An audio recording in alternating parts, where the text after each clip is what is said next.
Hey, welcome, guys and gals. We just seems to be our new normal. So for our meetings and stuff, want to give a shout out to Chad Schimmel.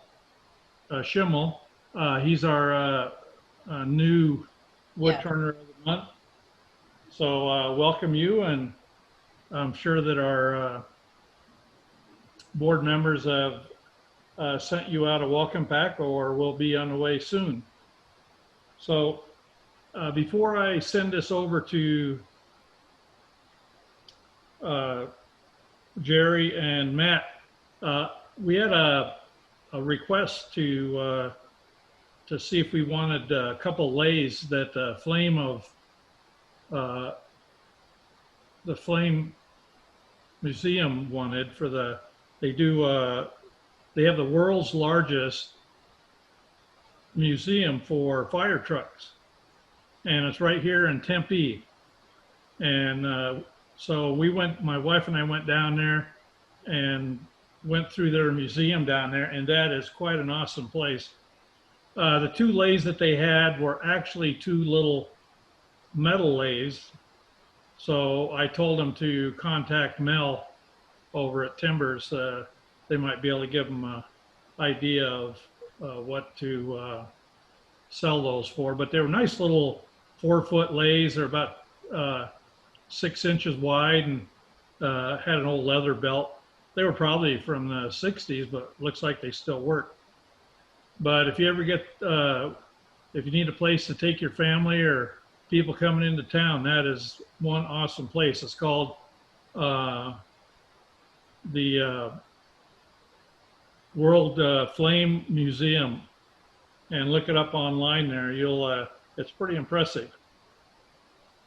So we'll go ahead and turn this over to Matt and Jerry and get it started.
Here it is. I'm using it unhandled, but the nice thing about a negative rake scraper, you should not push it into the wood. According to Stuart Batty, the negative rake scraper does not need to push. Now I'm using the negative rake scraper, but I'm using it as a shear scraper. And this particular tool is made by Thompson Tools. It's really a half a bowl gouge that he sells for you to use as a scraper. And I just turned it into a negative rake scraper. On the bottom, because the bottom is curved, I can use it flat or I can use it in shear scraping mode.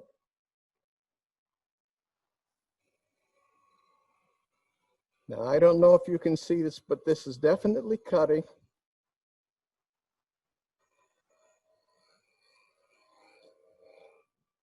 That noise at the end again, that's just because I've reached the area.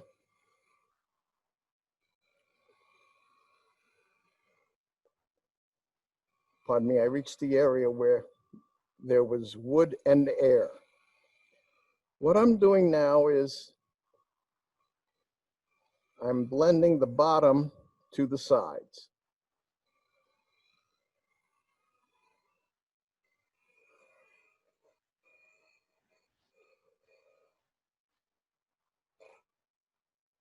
Okay.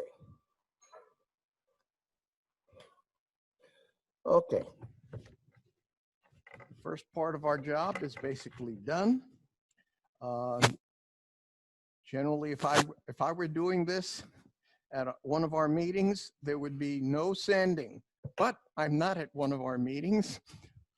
I'm in someone else's workshop, so I'll try to do this as pretty much how I do the other. Now, if I had torn grain here, by the way, I'm using a piece of maple. I said before, when I practice on poplar because poplar's soft.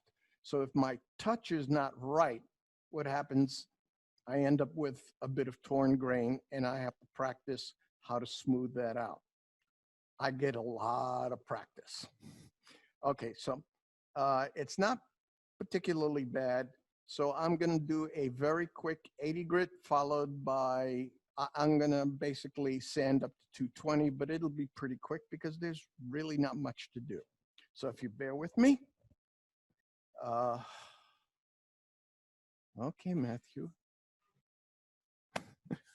There it is. Okay, this is my inertial sander.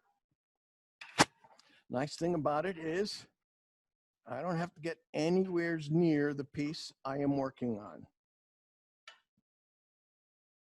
And all I'm gonna do is roll this like this. Now, if I had some end grain that was showing here, before I did this, I would hand sand the torn grain. Don't spend a lot of your time sanding the whole thing with 80 grit or whatever your first sandpaper grit is. You're gonna end up doing 80% of the bowl that doesn't need to be touched. Take your little drill, put it on and just sand that area, get it out of the way, then follow with the rest. A good feature of this is whenever I change sandpaper, you're going to see me reverse the lathe. And that is again, as it goes this way, there's one side of this, particularly on the edges, that's going to roll over, and the other side is going to tend to tear a bit. So by reversing the lathe with each grit, you get to lay that down. Oh, here we go. This will not be long.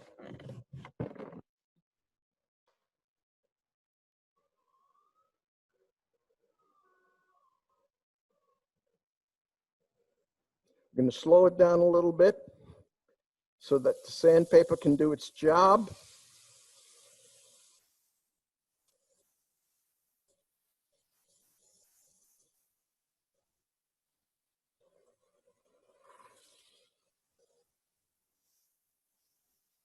I really did not expect this to end come out as smoothly as it did,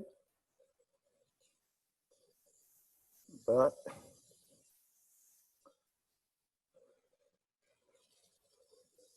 it really doesn't require a lot of sanding. I knew that from the beginning.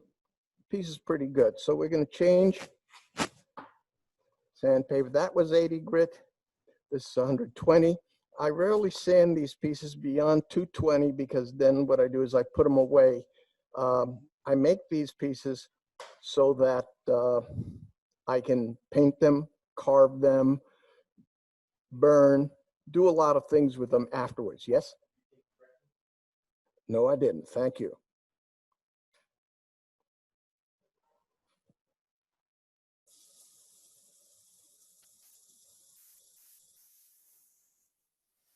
Now, I don't really have to go over to the side so much to get this done. I can do that here, but I've got to be careful, as you can see.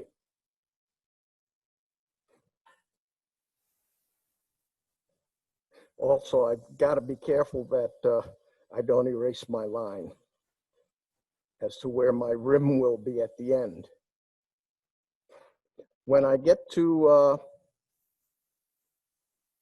I will flip this over to do the bold side, and then I'll flip it over again to do this side and make the rim. The rim is the last thing that we do here.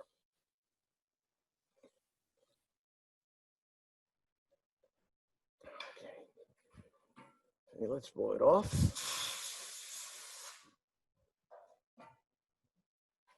Okay, let's change the direction, then stop it.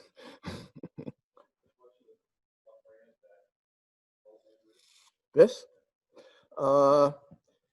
comes from the sanding glove. If you Google the sanding glove, I'm trying to remember what he calls it. But you can't miss it on his website. Okay. Oops. Okay.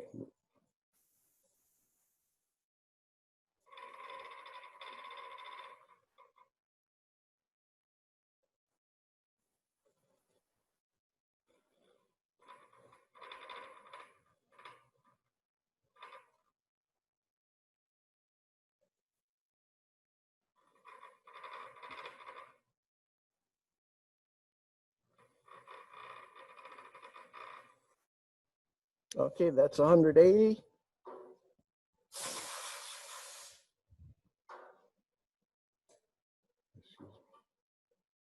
Okay. And next one should be 220. Okay, 220, I stop at 220. And what I would do at home is I have a very, very thin shellac. I bought the 1 pound shellac you can get in the store. And I think I have a little bottle and I put about 2/3 denatured alcohol in it. I have no idea just how thin it is, but I know it's very thin because the only thing I want from the shellac coating that I put on it is that it stand up any remaining parts of the grain. And when I come back to it in a couple of months, I just sand it off by hand and we're fine. And did I turn the lathe? Yes, I changed the directions already.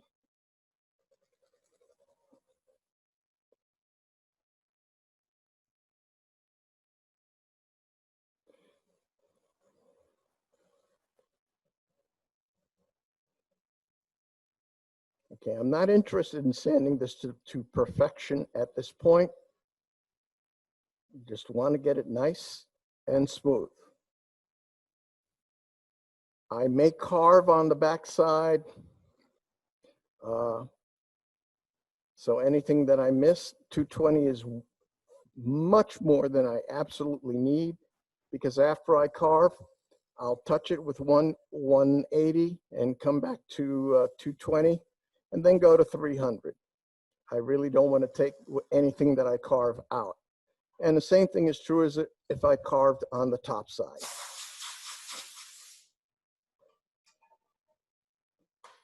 Okay, we are finished with the back side of the lathe, pardon me, backside of the bowl. There we go. Okay, we're going to reverse the bowl now.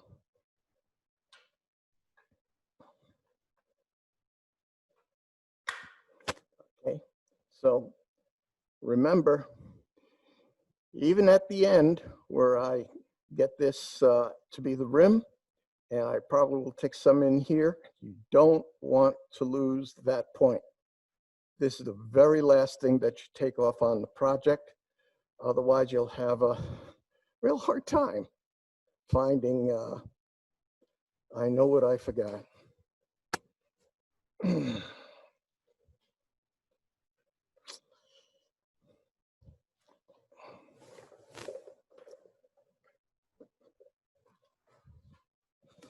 Let's see if this fits.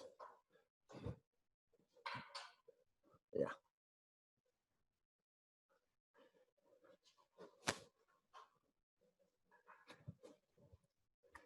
Okay. So now we're going to reverse our piece, put it in the chuck, cut the bowl,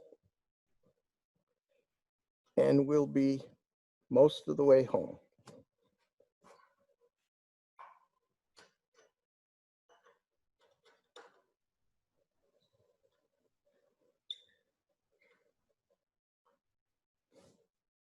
And as I'm sure you know, you make that hole as close to fitting as you can.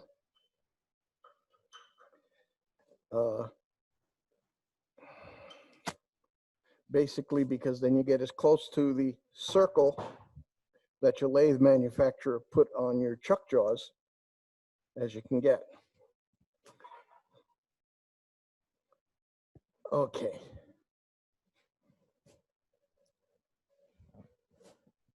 Bowl gouge. Where are you? This is the bowl gouge that Ken sold us. I just started using it a week ago. I had put it away.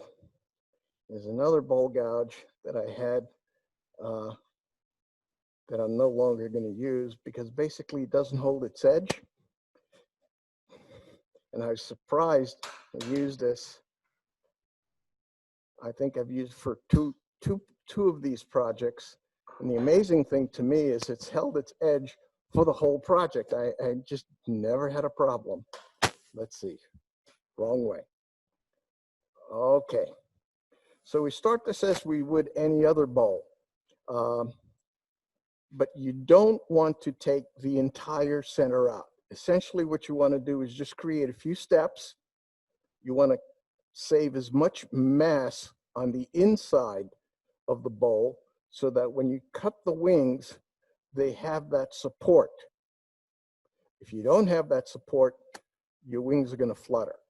And then it becomes impossible to do what you want. First thing, of course, you can see there.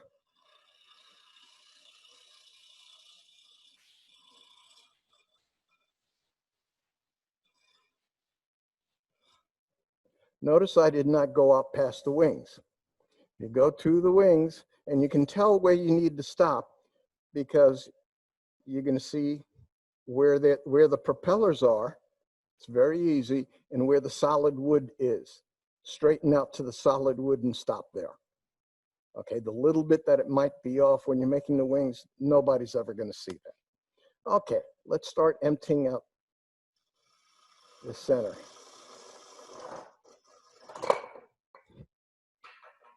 Oops. One of the nice things did not come off. I've had the tenon come off while I was taking a class. I was taking the class with David Ellsworth, his master class. He had explained to us why when you turn a sharp corner, his gouge couldn't do that and you had to use a bottom feeder.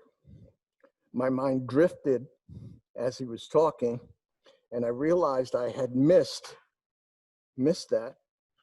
So I went to my lathe in the class, which at that time was a stubby. And tell my experience, those stubbies don't give up. I had a 2-inch, maybe 3-inch tenon on that. And was trying to turn a very sharp corner. And as you might guess,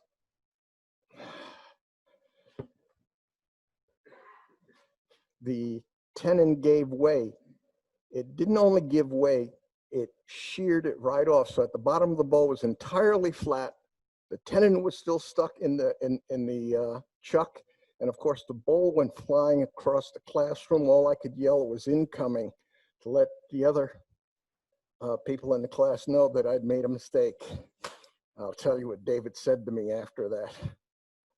I think we'll have to flatten it again.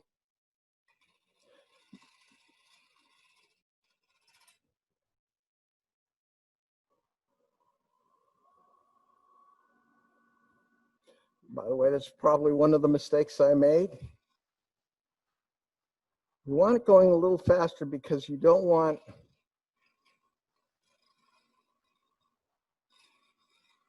there we go. Okay. This is one of the things I don't like about it.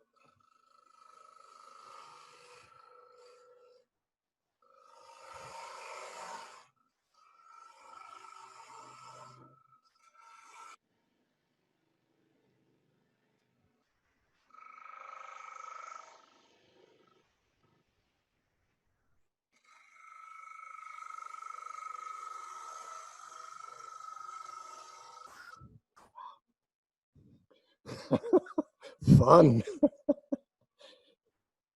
Now,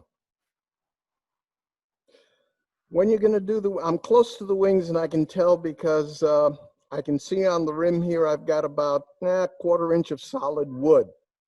So from here on in, I'm going to take much thinner cuts, much lighter cuts, because I want to preserve as much of the stability of that wood as I can. And my cut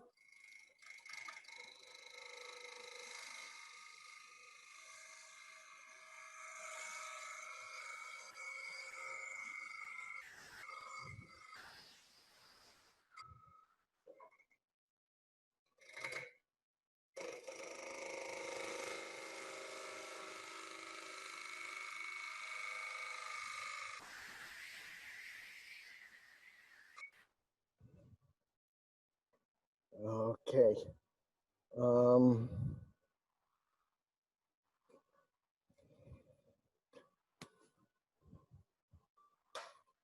I have one more cut to make, maybe 2. You can see here, distance of cut is a little less than 1 inch. It's a little bit more than it should be. I'm going to try it without the support. Basically, I need to get the gouge over and roll it so that I'm really cutting with this part of the gouge. Okay, it's very close to being, pardon me, what David Ellsworth would call a finishing cut on the inside of the bowl. So again, I'd like to get over here and I'd like to start the cut and roll the gouge. So just the tip here is what we're using.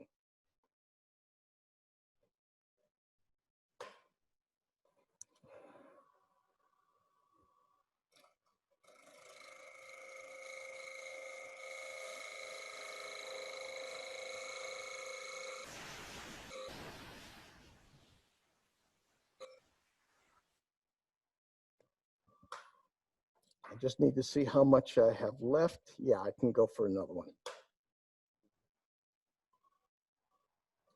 Now, if you can't see the wood, I started out, you can put something white behind it and it lets you see the contours of the surface. I've gotten used to looking at these, and I guess I've been guessing pretty well for the last couple of weeks.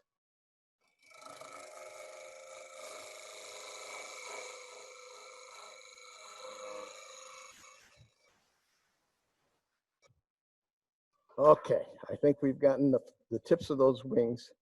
Yep, they're pretty thin. Okay, now what we do is we just take the insides in a little bit further, and we go at about an inch at a time until we get below this level.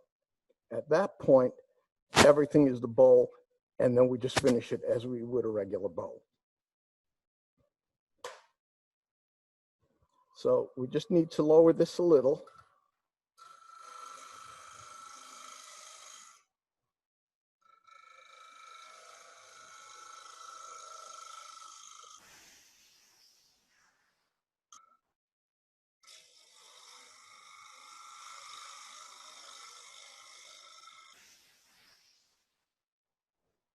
Okay. Now we'd like to cut thicker than thinner at this point, because we can always come back and take wood off, but you can't come back and put the wood back on.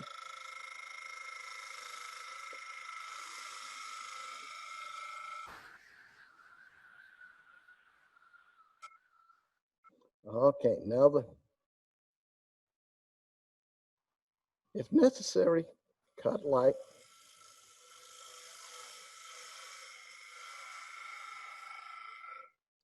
The wood is starting to talk back, so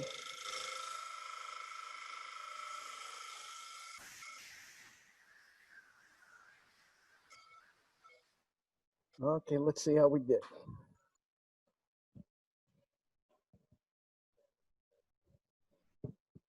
Okay, we have a shelf here that I did not take off, so we'll have to take that off.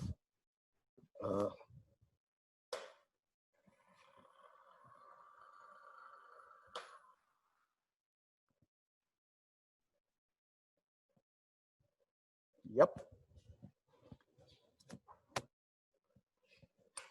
Do not know why it's...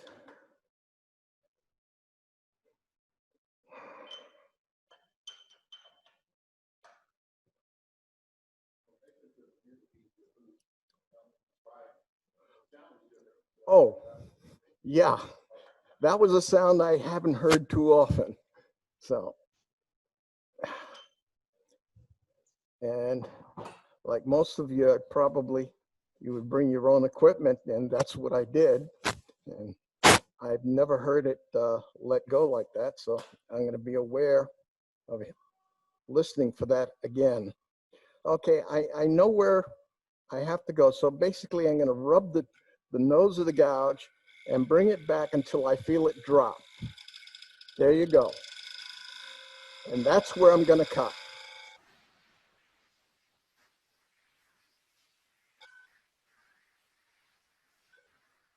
And I go another 3/4 of an inch. This is the most nerve-wracking part. Okay, there's still a little bit of a shelf there, and it looks like I haven't gone that deep. I could probably come all the way back up here and make a cut that's a little bit deeper. But for today, I just want to get through the demo. There we go.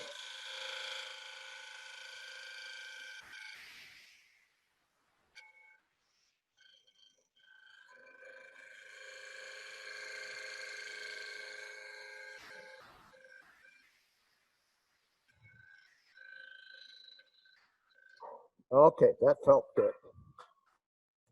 Okay. Okay, we're now pretty much finished with this part. What we have just a little bit of a bump here, so we're going to take that off with our negative rake scraper. I'm going to use a different one this time. I think the other one is still good, but I don't want to have to stop. So what I'm seeking to do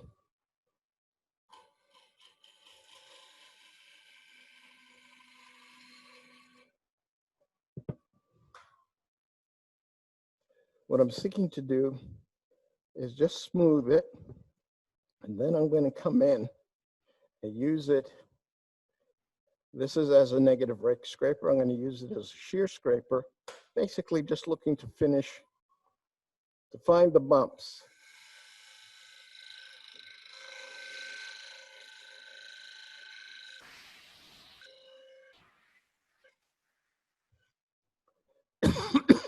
Pardon me.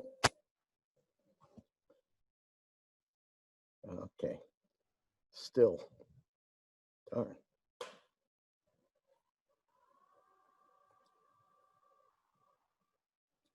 I'm going to try a very light cut.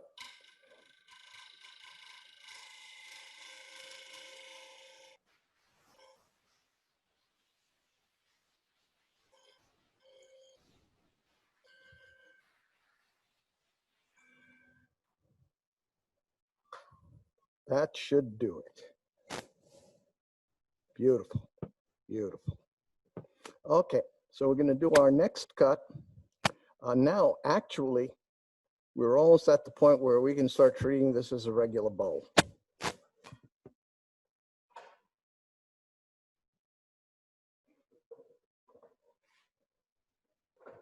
I don't anticipate coming back out here again. So put this down out of the way.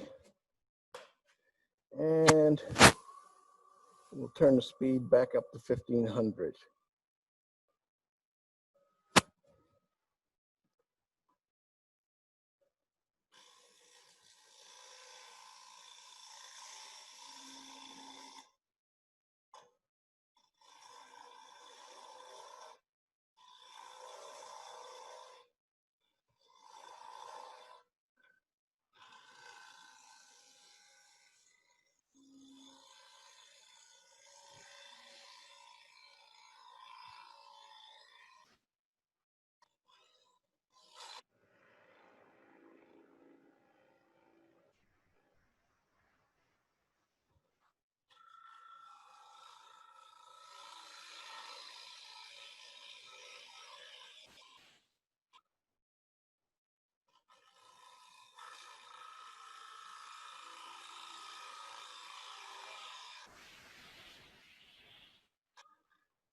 There's going to come a time here where I'm going to have to use the calipers, because what I'm trying to do here is to make the turn so I have more wood than I actually need, but I'm also listening to the sound of the cut.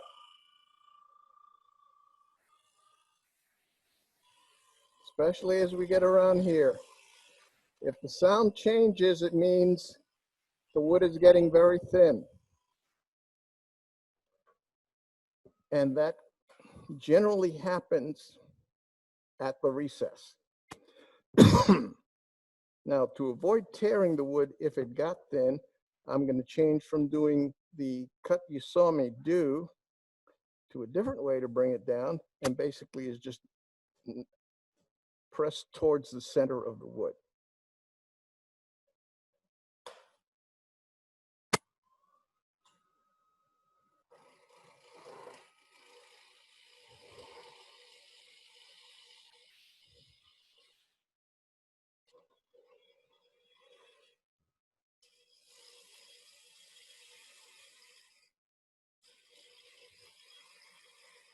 I think by cutting this way, it's a little bit easier on the wood itself.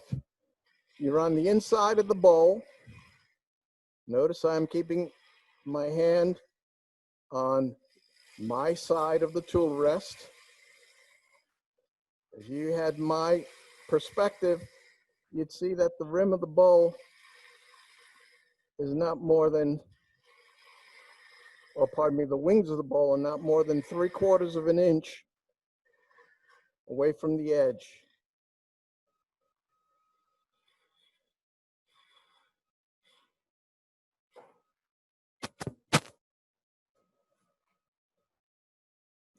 Okay, here we can do our normal cut.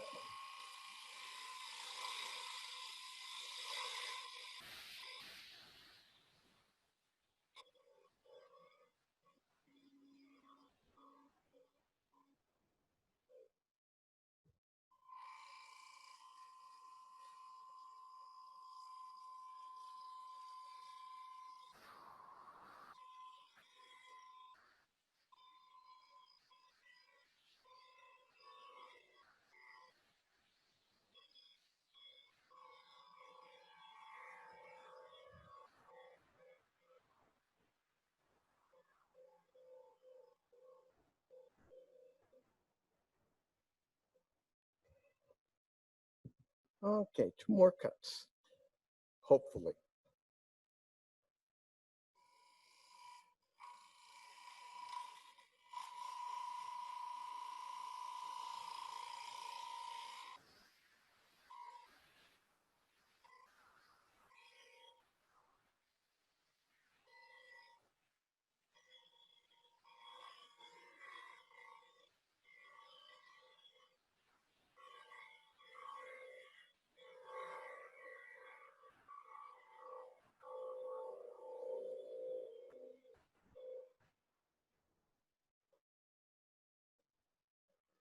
Okay, on our last cut here, or what might be our last cut, actually what's happening is I am listening now for a change of tone in the wood.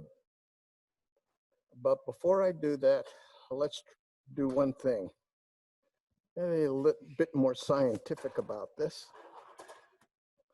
Let's find out how much wood we have. This is a caliper, probably bought about 15 years ago from a Canadian company, Veritas.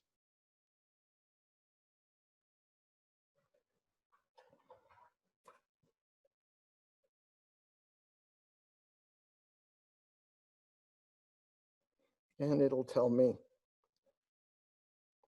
since those two line up right opposite each other, and put it as close as I can to the center. Okay, that's better.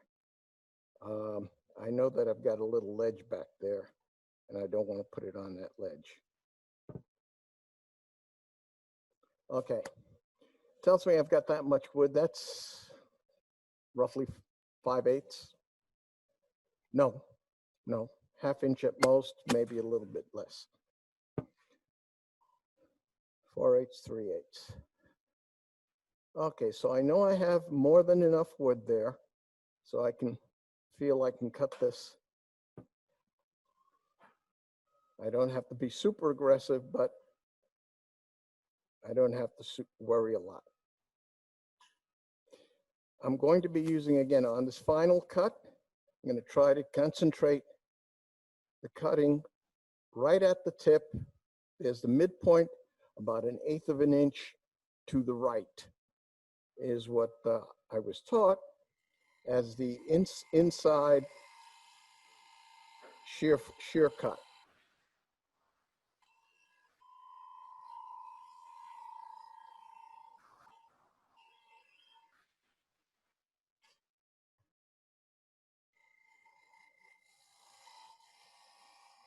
I'm changing because I really did not take much wood off on that final cut. It may have been a little early. So what we're going to do now is basically use the shear scraper again. Let's see, can you see the little circle here? Okay, we want to take that out, smooth that out.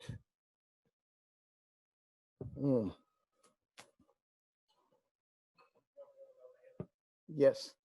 Oh, thank you.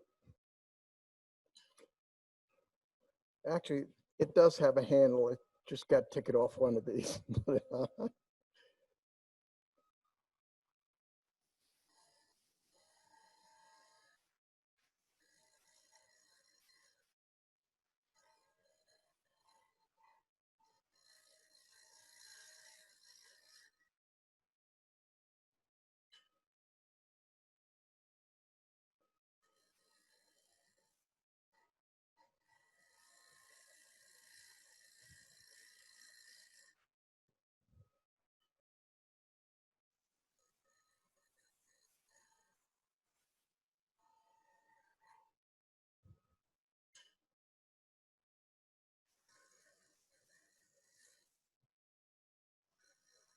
Wow, that's easier than I thought it was going to be.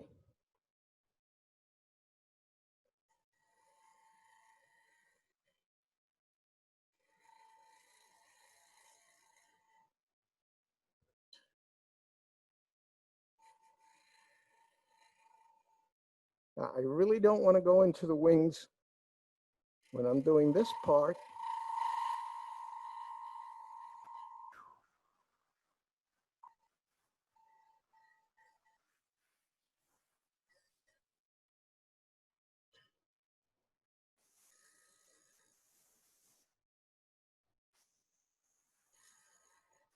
Okay.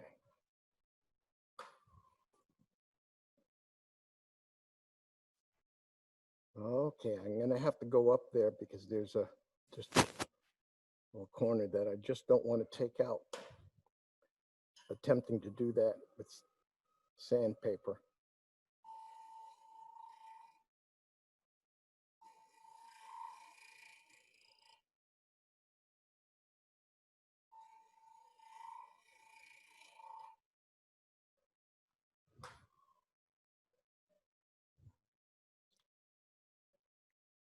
Almost perfect. I know I put it down here. The pencil. Okay.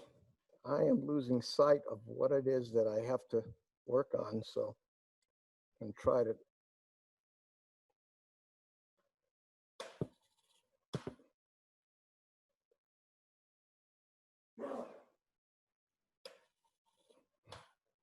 Okay, those two lines are where I need to smooth out. I'm going to use the same shear scraper now, but as a, pardon me, this negative rake scraper, but I'm going to use it as a shear scraper.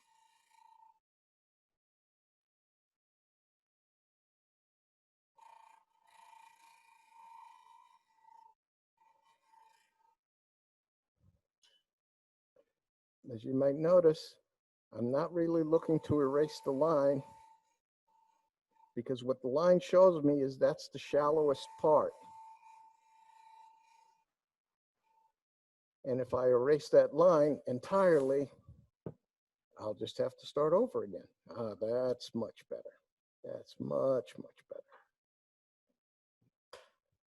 So,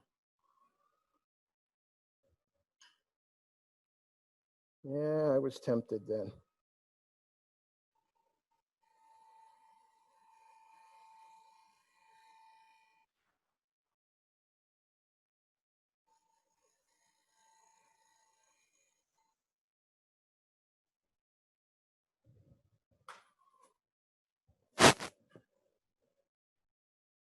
You almost can't feel the difference there. So I think it's good enough to do the first bit of sanding and then we'll call it done.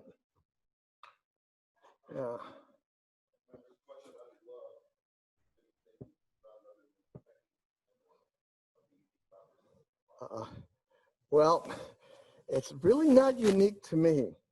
The very first class I took with David Ellsworth, I noticed he did the same thing. So I asked him about it, and he said tomorrow he would do his class, and he was showing us the shear scraping. Your hand is right up there, and the wood that's coming off that lathe is hot. Okay, so basically it's just to protect your hand. You notice the fingers are all cut off, so you have you can feel, you have tactility. You do not want to have your fingers covered. Yeah. Okay, I'm just going to sand at 80 and 120 because, pardon me? Okay, I'll be finished this piece, I think, way before then, but okay. 10 or less. Okay, when I sand, I turn the lathe down to 900 or below because you need to give the sandpaper a chance to do its work.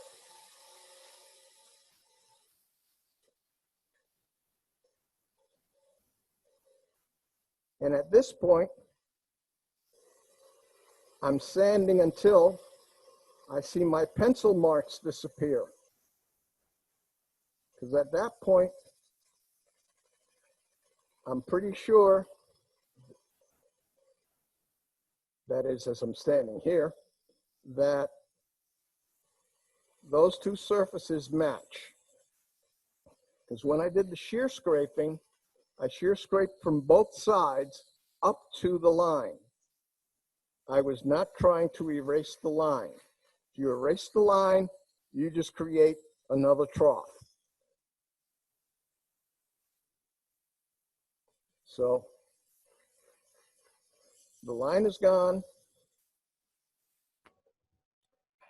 Probably if I were at home, knowing me,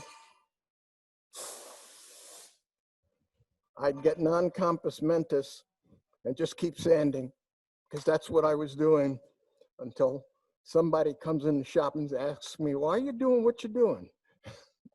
I go, I don't know. It just felt good. Okay. Again, I normally would sand to 220. This is 120. Oh, I've got 10 minutes, so I'll sand at 220. Up. Reverse, this way.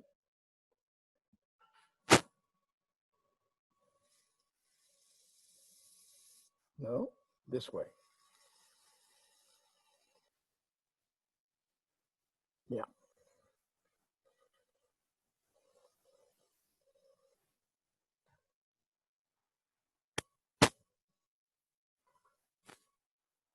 The nice thing about the sander is that you have an immense amount of control. You can change the direction of the sander, you can change its speed. You know, it's inertial, while at the same time keeping your hands well away from whatever it is that you're turning.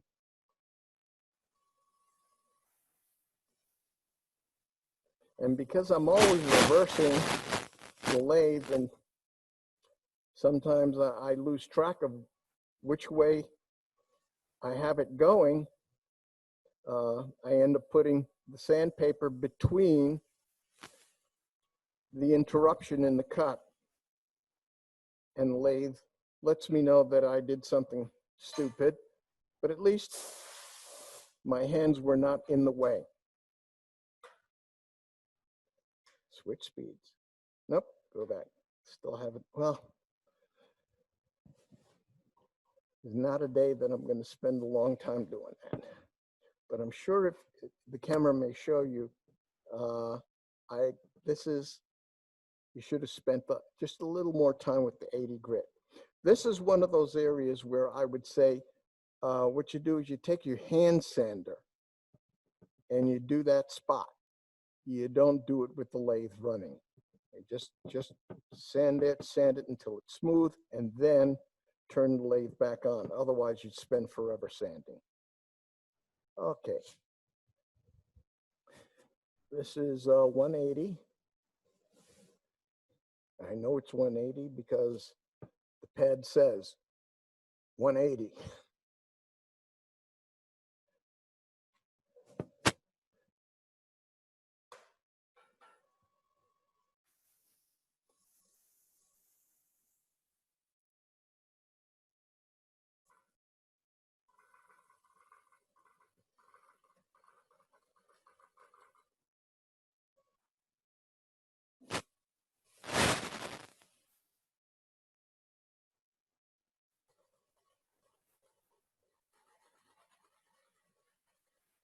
What you see me doing is lifting the edge so that the pad goes in the direction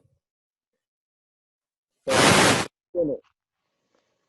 If it sticks out there and I had the pad down, what it would do, it would get caught in the interrupted space. I think that happened a couple of times on the other side, and I wasn't thinking. And all you get is a bad bump. Your body. Sandpaper can always be replaced.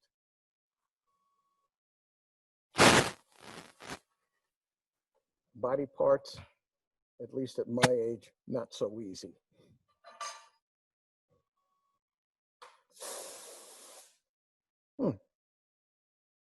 See, yeah, still there. Okay, at this time, let's assume you have sanded this piece to finish. You can see here, if you're going to carve a piece, you need to leave some wood there. If you were not going to carve into the piece or burn or anything else where you need wood there, it's very simple. You just curve it up, turn it a little thinner. But for all intents and purposes, this is the basic square bowl. And what it's ready for is just a little bit of sanding sealer to let it rest. Little thick, plenty of wood there. When I get home, I will thin this out. Okay, so we are, you know, if they want time to take over for a bit, and I'll set up for the second half. Okay. See you in the second. Wow, perfect for a break. I'm impressed. You must have had that time just right. Okay, I think we have a 5-minute break here that we will. Thank you.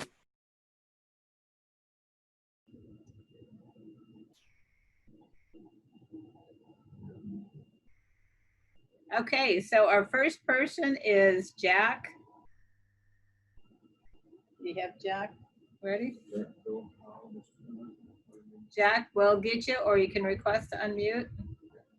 This piece of palm that somebody told me you couldn't turn palm. I mean, it is grass and it is not stabilized. So I was playing around with a few pieces and did this one, a variety of other bowls and things, and I've kept 2, and I don't think I ever want to do it again. Not ever get enough. Jack, are you still there? I'm still here. Okay. Oh, I think I spelled platter wrong. Maple platter there. Yeah, it's kind of a take on last month when they painted the rim, and I just kind of painted it and carved the rim a little bit. Just doing some different designs on there and just trying to see what works and doesn't work. I did order in some of those paints, but they hadn't come in yet when I did this, so I just went on a tangent and started fiddling. Well, looks good for just fiddling around. And that's your President's Challenge we just talked about. So next we have Jim Mizell. Thank you for your phonetics. Thank you, Pat. I wonder how you got my name. Oh, there it is. Actually, this is sitting on my lathe. This is birch and natural edge pot, which I was playing with putting feet on it. And then from last week's meeting, I don't know how to say it, Joe, whatever it is, Josanda technique. And I'm really impressed with it. This is face grain birch, and I'll never put legs on a face grain again, because if you bump them, you break them. And then to bound the embellishment afterwards, I thought of using a wire on it. Next. Oh, there you go. There you go. Both of these pieces are kind of unfinished. I kind of am opting for a flat rather than a high gloss finish on it. So in this one, you have the, what was his name? Baird. This is a wave ball. Thank you, Jim. Thank you, Jim McCleary, for the jig again. And again, it's birch. and I'm playing. To me, this is ugly, but you know, sometimes you just got to try it. I may try to put a high gloss finish on it and see if it's better. But overall, I mean, I kind of like the effect, but it's like you got to try it on a few things, and then you put free on it, and they'll disappear. I'm done. Well, the iridescent paints are really pretty impressive, though. I like the looks of those. Oh, before I forget it, two things is if in last week's meeting, last month's meeting, somebody announced that they could get them from that website for like $20, including shipping and something, rather than Amazon Prime, and that's where I got them directly from the manufacturer, and it's literally about half price for the same quantity. So, Good. just a thought. Good to know. Good job. And one other thing, I know that I've talked about this, the meeting, next meeting, I hope to have some pieces with my laser pecker. If you want to see some really neat embellishment of ability, go do a web search on a laser pecker, and it out of the box, it works as designed.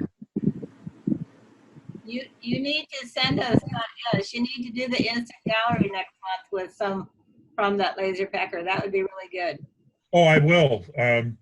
I just embellished a bowl with a moose and a canoe carrier on it, about an 18-inch bowl, and it's going to be absolutely great. It just wasn't ready for this month.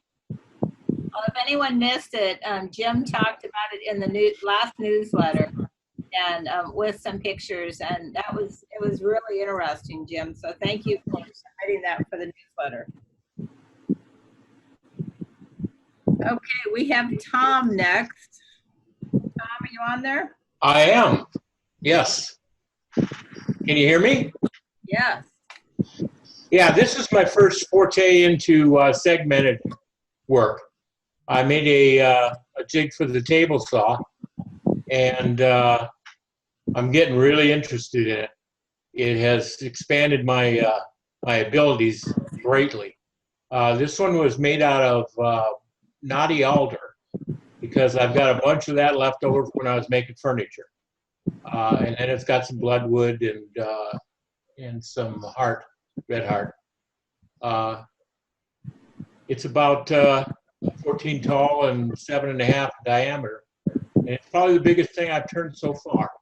I gotta say, that's a good size vessel there. What kind of lace do you have? 14. I've got a Nova. Okay, good. I just bought it first of the year, so I'm working greatly with it right now. I worked off an old 40-year-old Craftsman up until that, so this has expanded my my love greatly. Oh, excellent.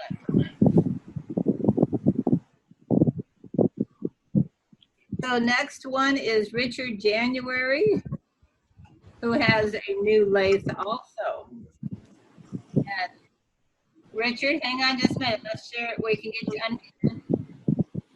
That work? There you go. We got you. Okay. We moved, I guess, just before the last meeting, beginning of June. And it's taken me a while to get electricity in the shop, and it's not totally set up, but things are working. So this is a piece of ash I had, and I sold the Nova I had and bought a used Powermatic. And so this is the first piece off the new lathe. It's ash. It's like a lot of my wood. It's older and dry and had some cracks. I filled it with brass. I haven't figured out what this wood is. This piece of something I had. I did fill some of the cracks, and I left a couple of them open. But it's Character. say again? Gives it good character with some open. Yeah, it was just a different piece. I actually was, as I cut into it. I was a bit surprised it didn't come apart, but it didn't. And it's an interesting looking piece. If anybody has any idea what the wood is, I'd be happy to know. Throw it out there in chat, or when we open it up later, if folks have an idea, then we'll get everybody talking. So next is Steve No. Yes, Pat. Okay, go ahead, Steve. There we go. Is that better? There you go. We can hear you, Steve. All right, good. All right, this is, let's see, this is an old hickory piece. This is about 15 inches in diameter. And it was just a really rough, dirty old piece that I decided to colorize. It came out kind of nice. I just thought it went with last month's theme. That's why I said it wasn't inspired by it. It was just one that I had around here that kind of was also decorated and ornamented. Jeff will be proud of you that you took his ideas and played with it. Yeah, you can see the wormholes and everything in that piece. It was a chunk of garbage, but it came out pretty nice. Okay, and he also did a kind of a cloud bowl. This one, I saw Tim Yoder do this, and I had an old junk airbrush that I used to float some acrylic paint around on it. But again, it went with last month's theme. So. And actually, Steve, you had another one that we put out in the waiting room, so people also saw that. It's very that other piece was one that I did at in Las Vegas. I went up to see Jimmy Clues a couple of times, and it was textured with a Proxon machine and then colorized. So. very nice, very nice. Thanks, Steve. Jim, we got you next. Okay, as usual, I waited most of the month and then kind of decided, oh, wow, I guess I better do something for the President's Challenge, means I'm the president. So I went looking around my shop, and I used to make a whole bunch of bottle stoppers and pizza cutters and everything. And I had some of the old blanks laying around, and these are acrylic blanks from, I think I got these from Woodturners, and they really polish up nice. And the little brass thing down there is like a toothpick holder. I had that kit laying around. I said, well, let me go ahead and turn that. So that was my turning something other than wood. Now, this is a ongoing project here. This is a resin pour I did. My wife had got these canisters with butter cookies in them. They were about 3 inches in diameter and about 12 inches tall. And I had this brainstorm. I thought, well, I want to make a pepper mill. So I put the wood down in the bottom, and I turned a dowel out of pine that was the same diameter as what you would drill. I think it was 1 1/16 inches. And I drilled a hole in the bottom piece, stuck the dowel down in there. And I thought I'd be real smart.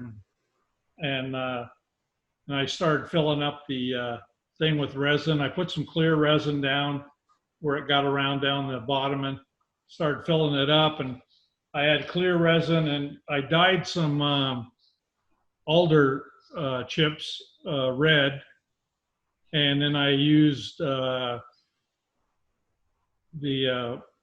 Pearl X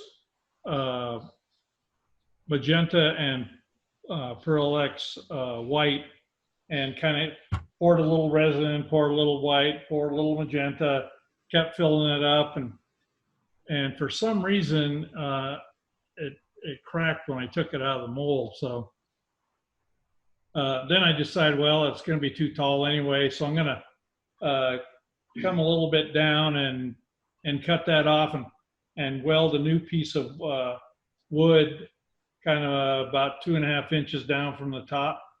And I saw that on YouTube where you smooth that all off and you take a piece of wood and put the resin on there, and then you just clamp it together, and it usually welds pretty good. So this is a work in progress. You'll have a lot of hours in this, old dude, by the time you're done. Well, this is going to be the most expensive. I won't even be able to afford it. Thanks, Jim. We have Terry Richmond. Are you out there? Yes, I'm out here. This is the first lidded box that I have tried, and it's made out of a piece of olive. I lucked into a bunch of olive 3 or 4 weeks ago, and I'm still trying to do something with the smaller pieces that were left over. So that's what this is. The bottom is olive, and it has a black walnut lid. It looks like you have a little inlay on the very top. Yeah, there was that piece of walnut is a Arizona black walnut limb, probably the heartwood from it, and there's the pith and right at dead center in it, and so I filled that with some turquoise color. It looks good. Looks nice. Thank you. Thanks, Terry. Richard Slosky? Yeah, can you hear me? We can. All right. So this is a piece of ash wood. Goodness. Anyway, it's a piece of ash. Some of us went to a house in Tempe back in December of 17 and harvested a bunch of wood from a tree he was cutting down in his yard. And I still have several pieces from it, and this is one of them. So also playing with a Lyle Jameson hollowing tool. And it measures about 4 inches high, let's see, 3 inches high or so and 4 inches in diameter. That's it. Yeah, so this is a description I sent in. This is just looking down from the top. So you can see that I really did hollow it. Looks good. You did hollow it. I did. Do you like the Lyle Jameson, did you say?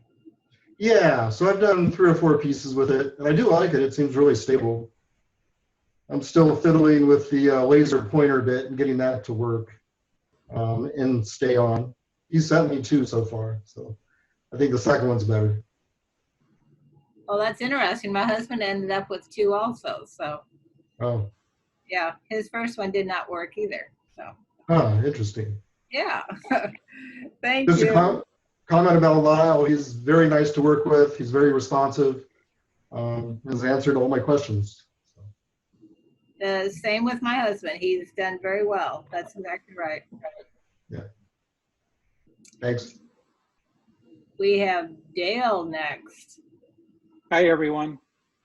I entered this piece in the AAW Instant Gallery critique that was held last week, and I was quite humbled. I had no idea exactly how it worked, but I was selected one of 4 for the embellishment group that was critiqued.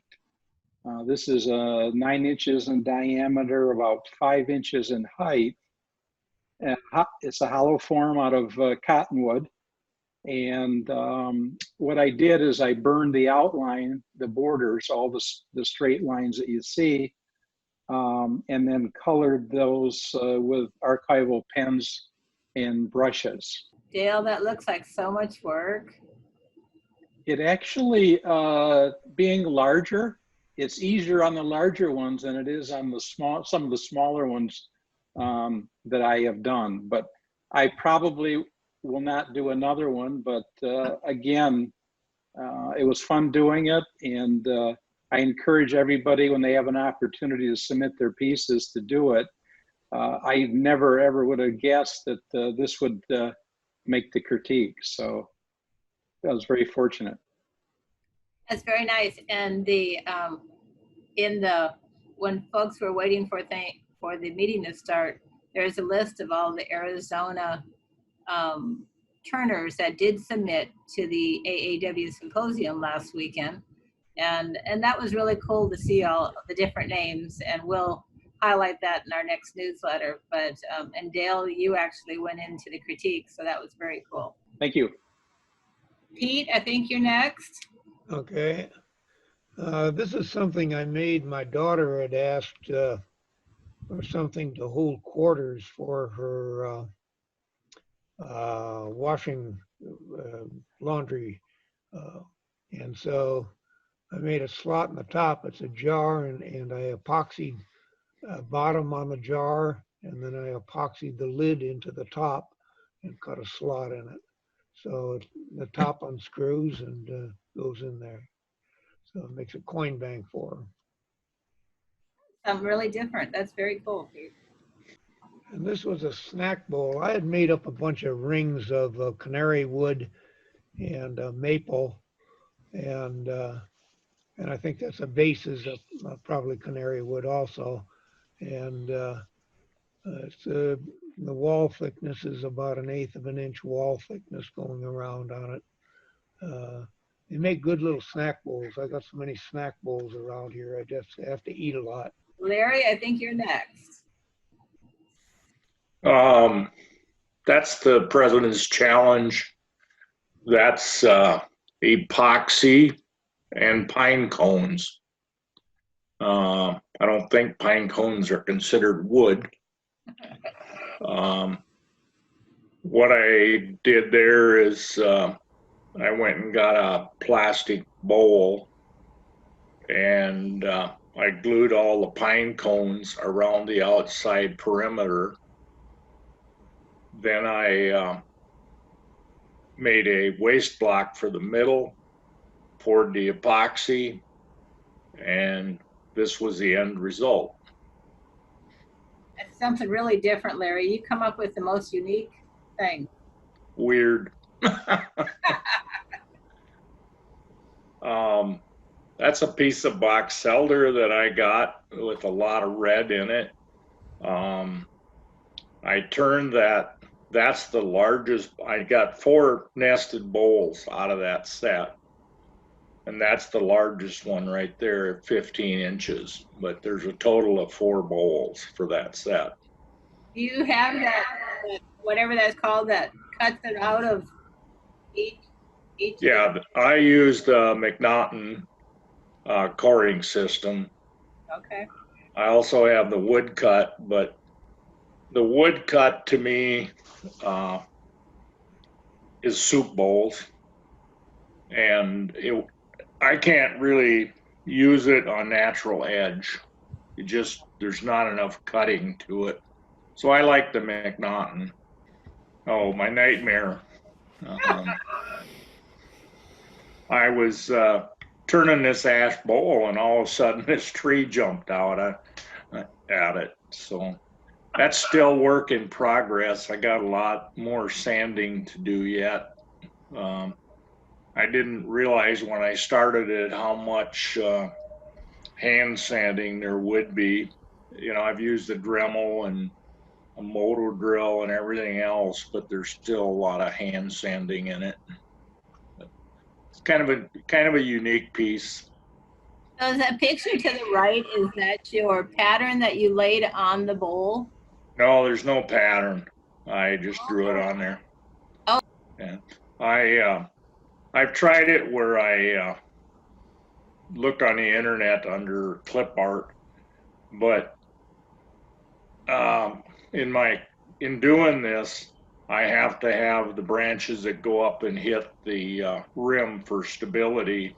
At the top. So I end up just drawing it on there. Okay. Thanks, Larry. Always All right. interesting. Thank you. Brian, are you out there? I'm out here. Can you hear me? We can. Well, this is a little bowl that or a hollow form that I made out of silky oak, and it was pretty blah when I got done with it. So I decided to sand facets onto the side. And then it's got about 8 or 9 coats of different colored paint. And then I take steel wool and rub the high edges and different layers. The different layers of paint are all different colors. So when you sand through them with the steel wool, sandpaper's too aggressive. The first coat is black, and then all the other coats are different colors that go well together. And when you sand it down with the steel wool, you get the variances in color and the high edges, the black shows through. And I thought it looked kind of nice. Very cool. This is basically the same approach on a bowl. Again, it started with black, and then I put on a little kind of pinkish color, and it's got about 7 or 8 coats of paint on it, and then again steel wool through that to highlight the facets.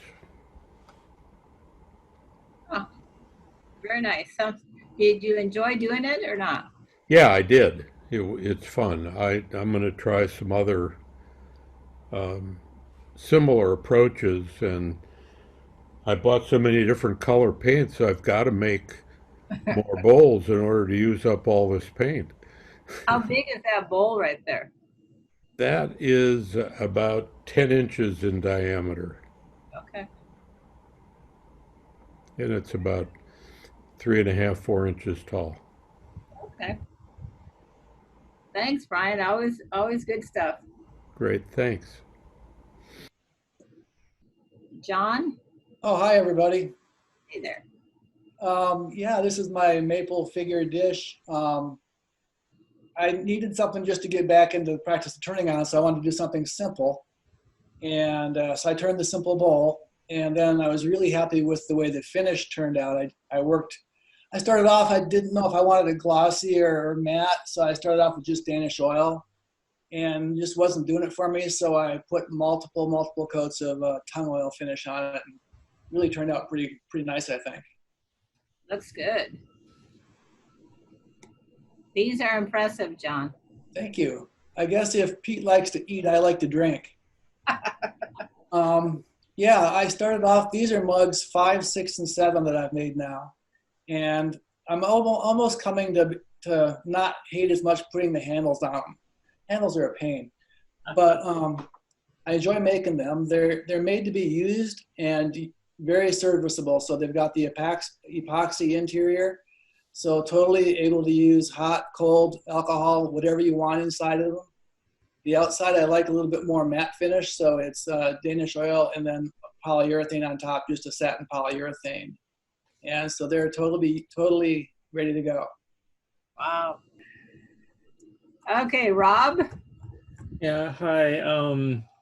So this is for the President's Challenge, turning something with wood. It's not much in turning, but I had these laying around. It's a 50 caliber cartridge with a an Army whatever you call it, plastic acrylic tip. Yeah, acrylic. Thanks. Yeah, I was actually made them for a bunch of people at one time. I had a few left over, so I gave it a shot for the challenge. This is a small box I made out of just leftover stuff. I was just trying something silly.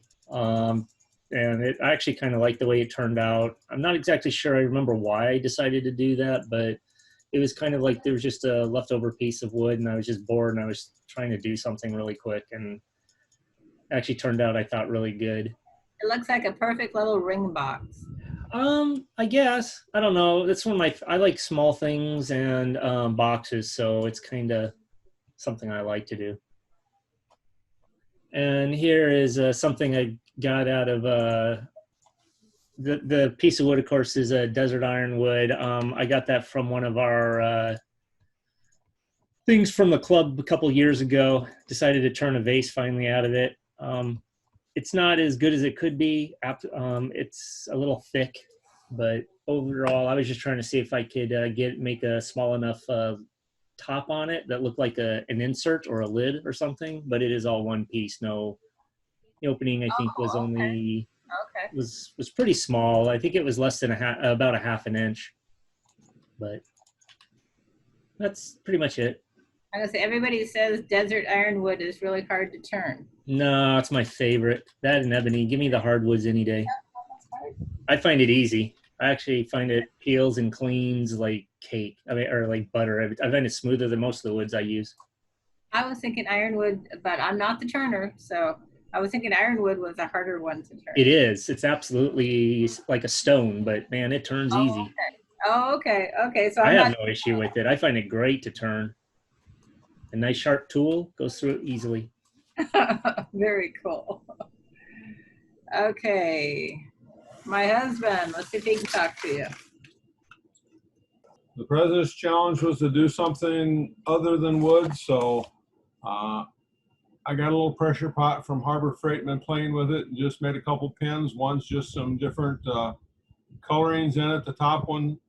And then the bottom one, I stacked some colored pencils in there with some epoxy and then turned it. And this is kind of what it came up to look like. A couple of my first attempts at resin pouring and turning. So that's it. Jerry. So this is a number of firsts for me. It's an urn. It's got, I didn't take a picture with the lid off, but it's got a threaded 1.5-inch plumbing fitting in the lid, and it can epoxy into the body of the urn.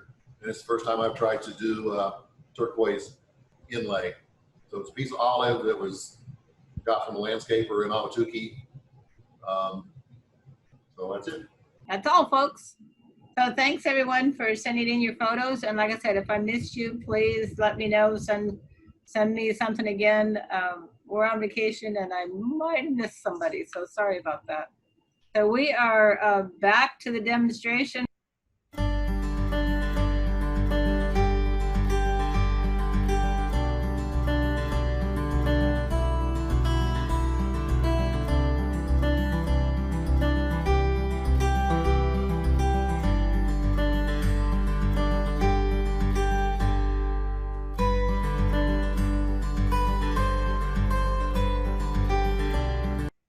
Fiddle with it until you get all four sides to match up with the buttons, that they hold well.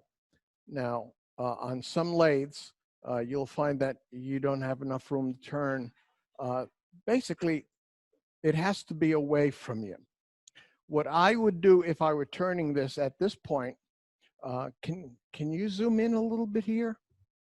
Can you zoom in? There is, if you remember at the beginning, this came off. So there's a chip out piece, and here is some more. Now, this doesn't matter because basically I would just turn it off. This one is outside of this line, so essentially to make it disappear, I just start really back here somewhere and turn that off.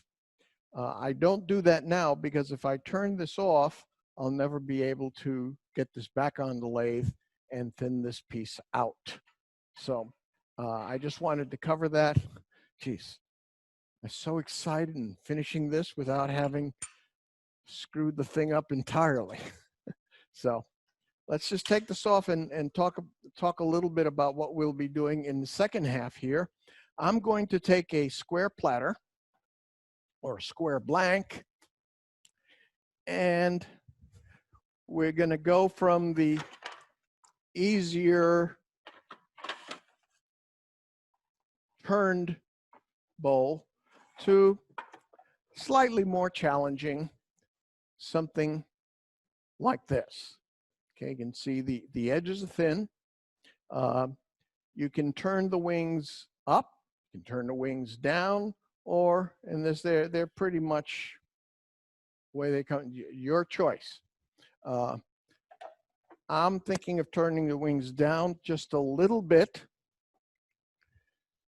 This is a piece of, somebody asked what wood I was using. Again, this is a piece of what's called country maple, which is, I guess, second choice maple, because there's a, well, you'll see it on the other side, there's a little bit of a blemish. The way I choose to turn is I look at the growth rings, and because basically I like this form in the bowl, I turn it with the growth rings facing the side that actually is going to be on the bowl. That's just my tendency. There's no real rule on that. Okay, this style of piece was one that was taught to me by Al Sturt, and in the notes I found a. By the way, that's one of the reasons you always turn it before you start the lathe. That would have been quite exciting to run into. Oh, I'm going to do this. That makes more sense. Yeah, now I can get closer. All righty then. Okay, we start much the same way we did with the other one, only on this one, I've got the same line up here, but what I'm going to do at some point, I'm going to turn the bowl.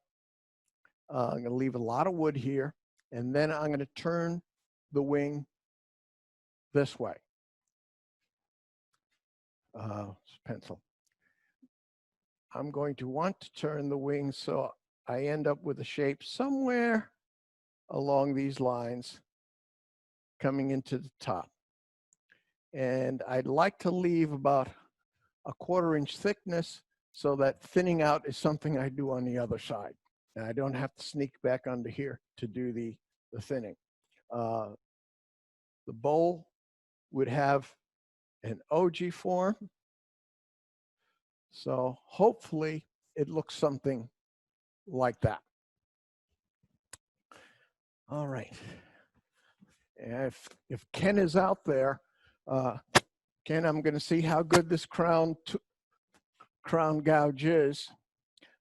I rarely try to do a second piece with a gouge I've used without sharpening, but the selling point on this was that this tool really does hold this edge well. Okay, what did I do? There it is. Lost my face mask. Okay.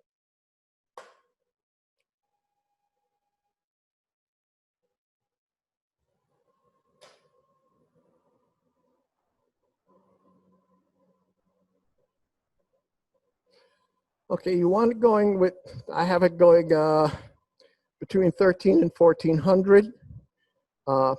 As you can see, maybe you can't. Put the piece of paper behind it.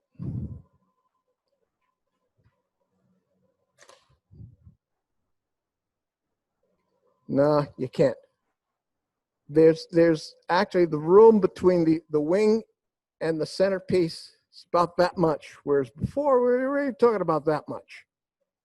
So the square actually gives you much more distance to worry about in terms of turning air. You can? Superb.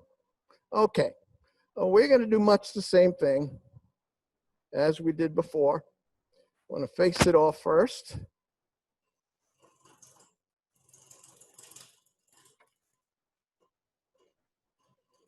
And as before, I'm really concerned more with the part that is on the lathe, pardon me, the part that is solid, as opposed to the wings. I want to leave as much wood in the wings as I can until I'm really at the point where I want to start reducing them. We're pretty much flat. The piece I'm using is a 6/4 piece of maple.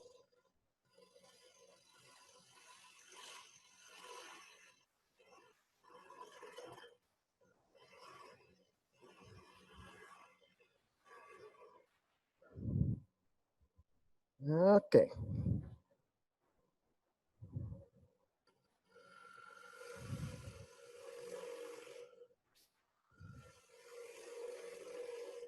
Very similar to before, to the prior piece.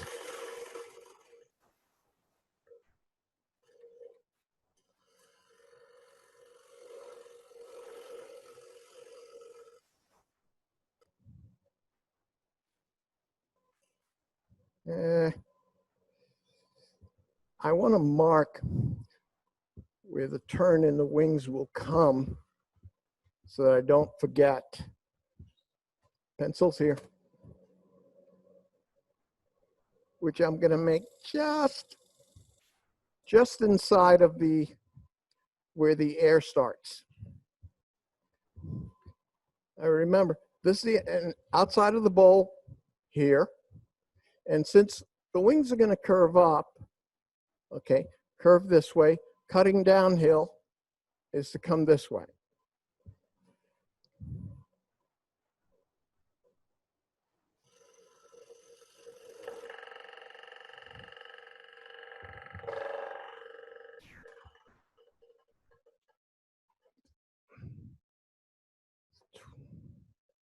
My fault.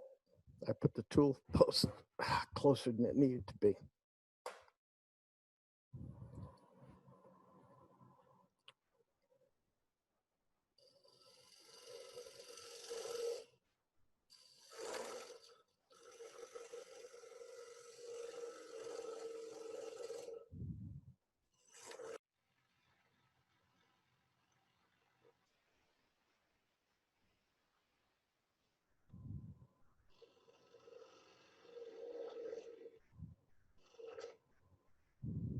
Okay.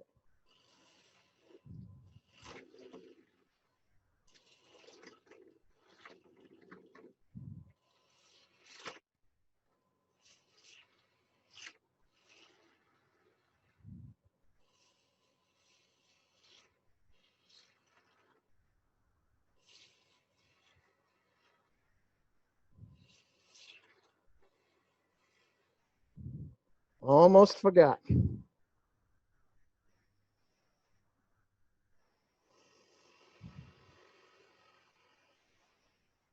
I need to have a place in there. I have to have a place to put my recess.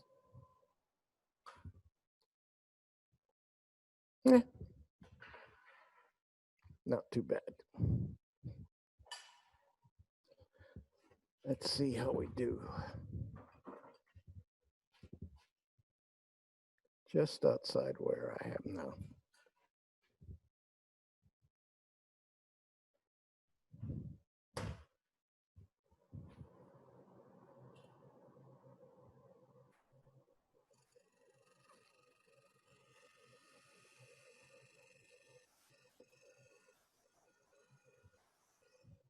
Luck strikes twice. Incredible. I have to tell you, I could not do that in my own shop if somebody paid me money. Twice in one day to get it on the first try.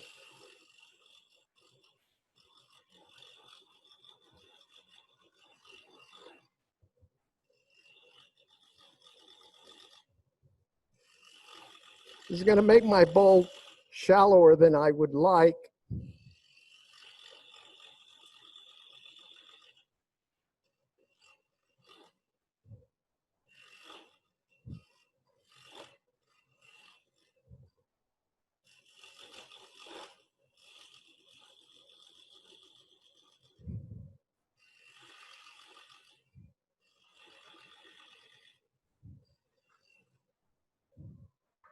And again,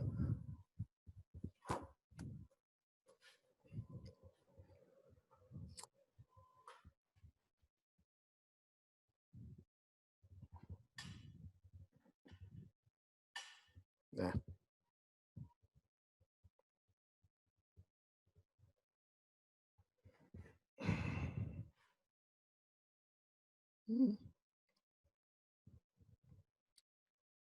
Okay.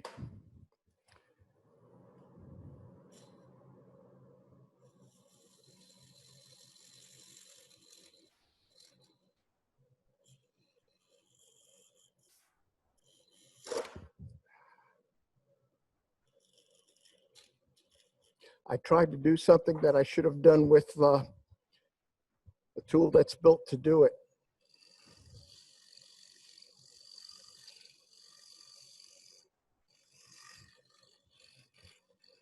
I tried to deepen the hole, and as you see, this very thin piece of steel. It's not meant to take that kind of abuse.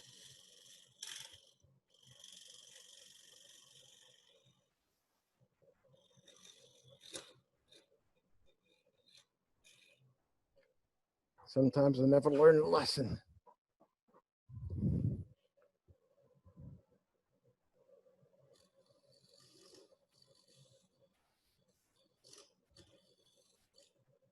Okay, that's flat.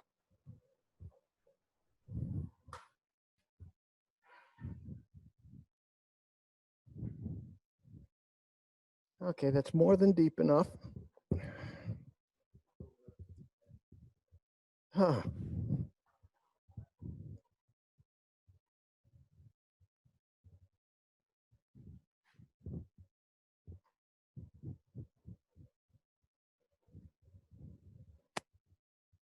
Okay, let's start working on those wings before we lose them. And if this gives me chips, it means it's finished for the day.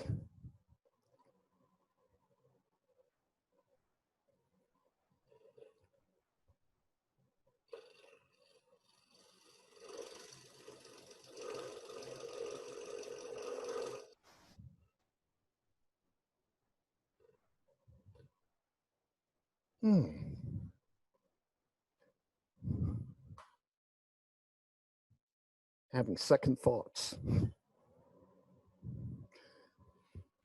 If you're having a hard time finding the edge, this is a trick you can do, is just put your gouge, you just bring it out until it makes no more noise. That's the edge.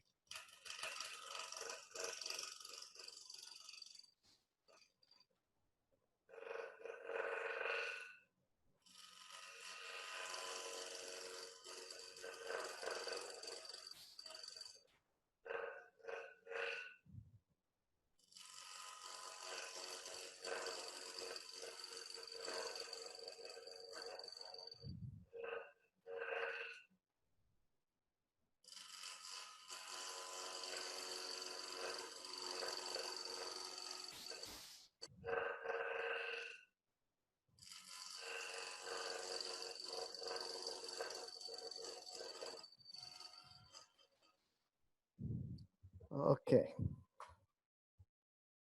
Essentially what I'm doing is I'm trying to cut enough surface here so that I can see where I've got to start making a turn for my wings to lay down, which also tells me where my bowl is going to stop.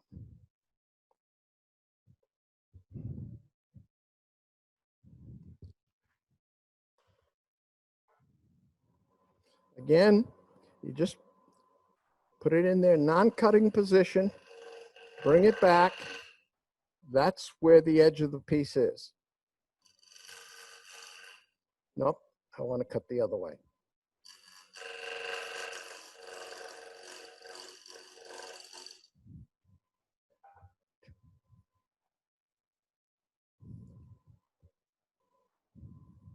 Okay.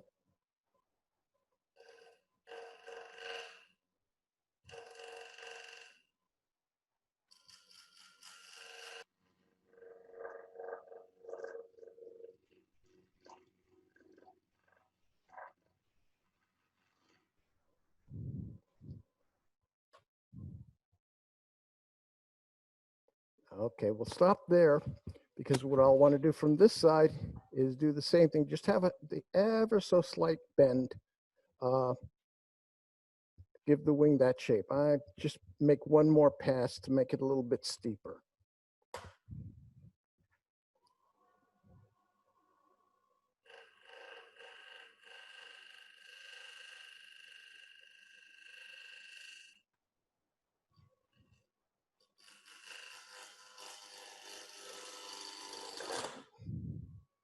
Well, that was me.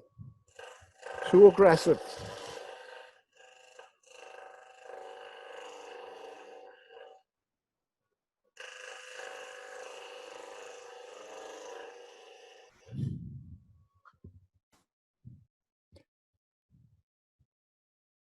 But there's no blowout. Blowout is here on the bowl. Okay.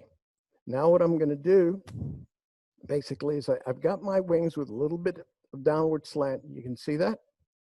Yes? Good. Okay, now what I want to do is just get into the edge here so that I know where the bow will end. This piece actually will end up a lot faster than the other.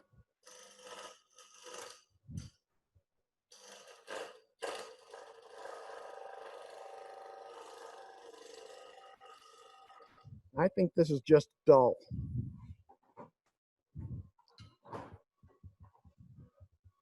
Let's see.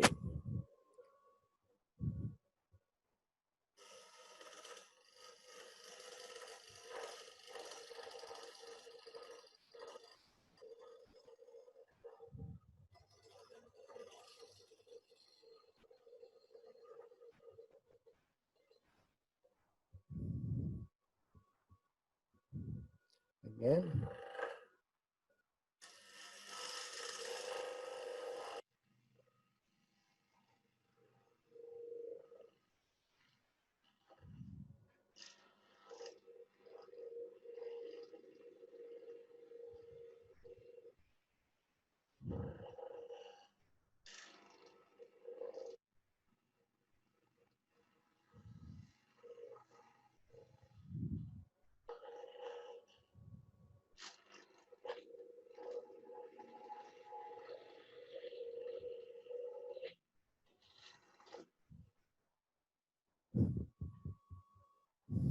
Am I grabbing more than it can take? Am I grabbing more than the...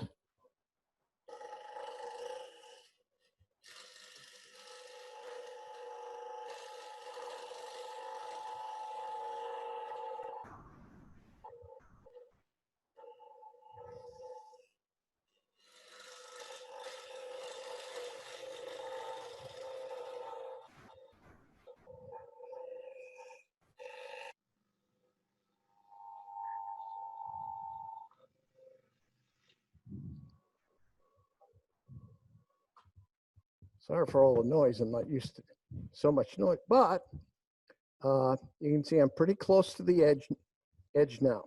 So we're probably another ½ inch or so.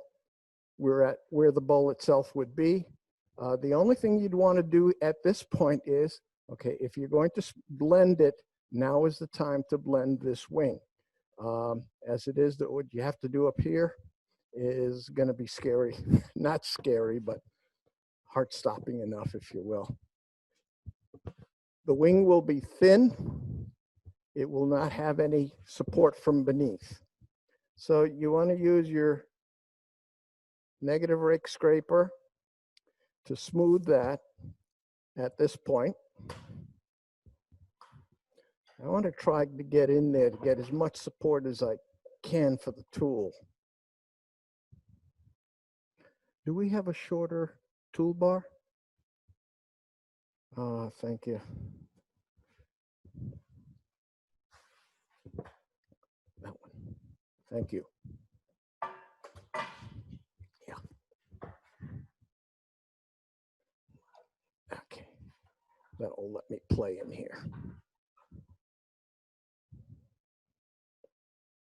The reason I need to get in closer is it's a thinner piece of steel. Probably will be given to vibrate somewhat. And the less it overhangs the tool rest, the less it will vibrate.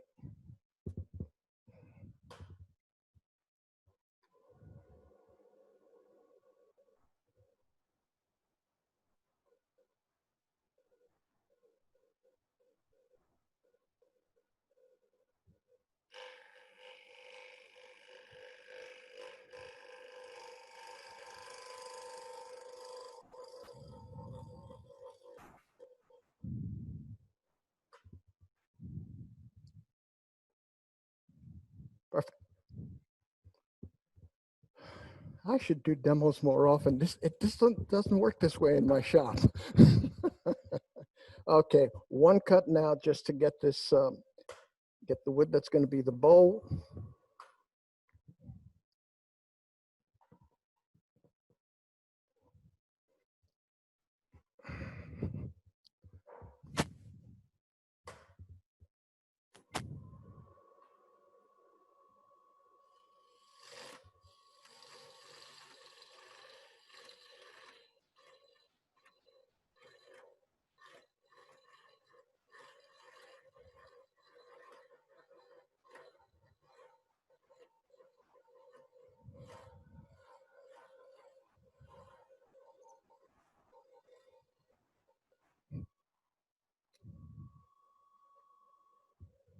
Take another.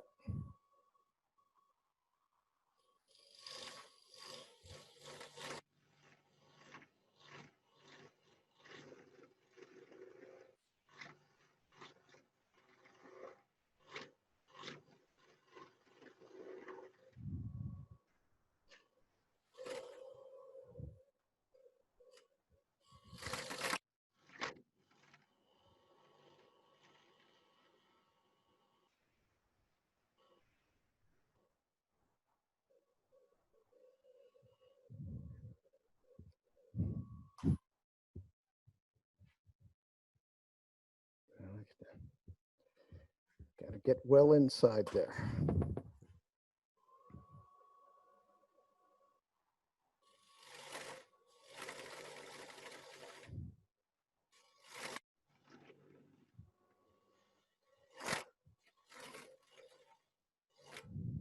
Hear all that vibration?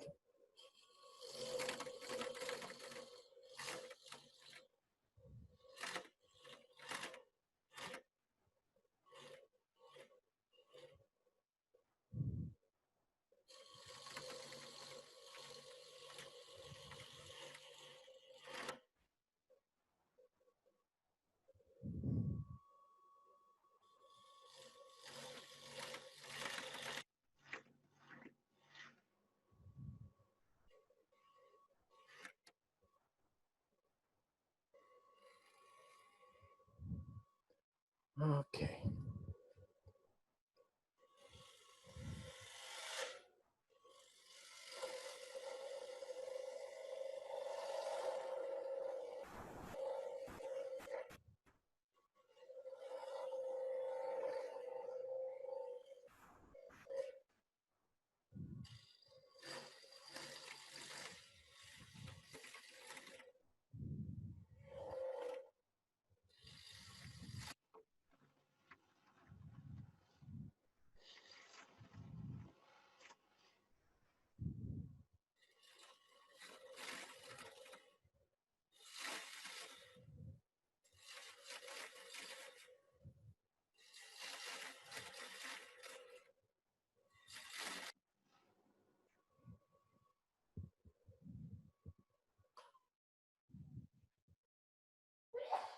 Okay, this bowl will top out probably here.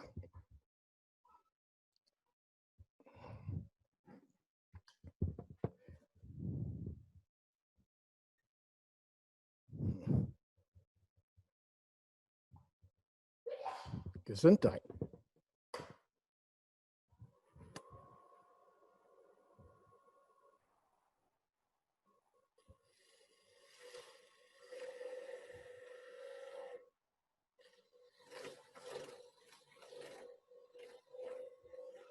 What you're hearing is vibration due to the thinning.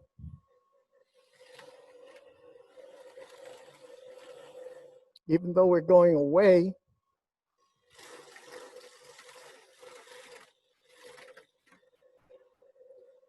from the edge,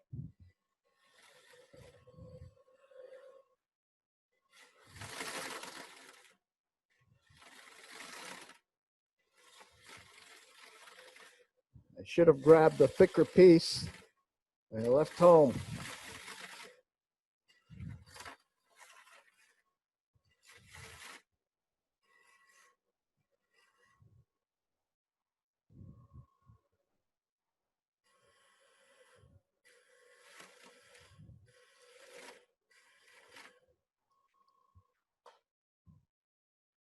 All of the stopping is I'm looking for a way to cheat, make sure I can finish this well. And I think what I'll do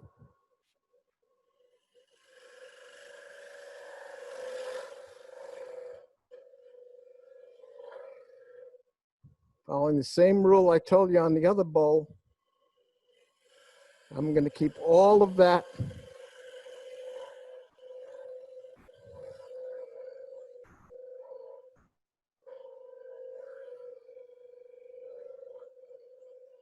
wood that's there.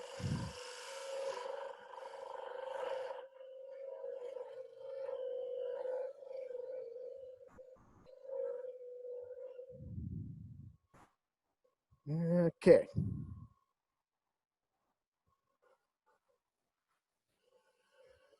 It's I really would prefer not to go into any air over this.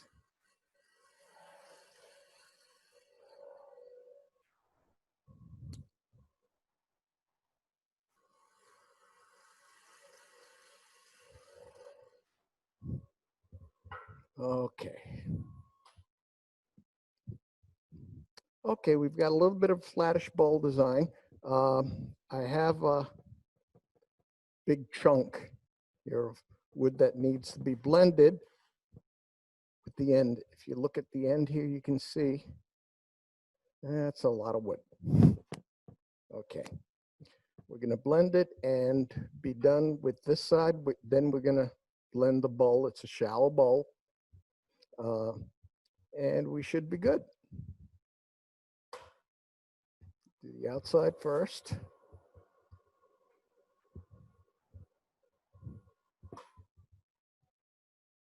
See if I can get this closer.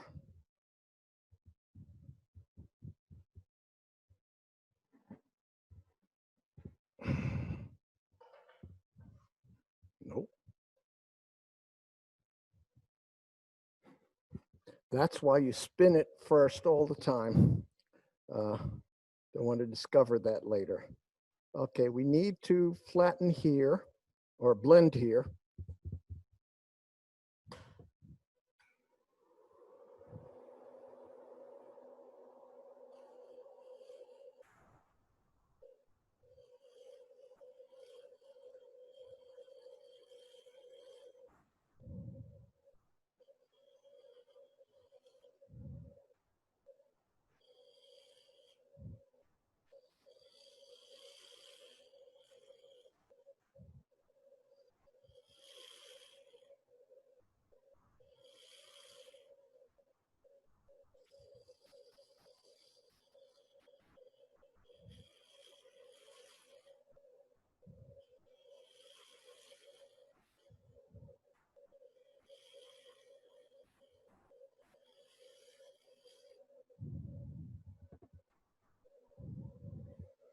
Last piece of blending is way on the outside.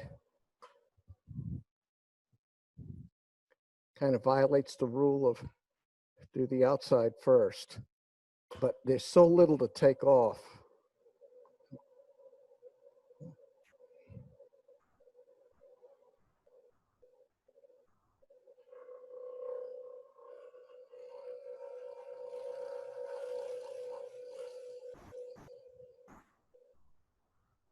My hope is that it won't matter that much. Yep, it's working.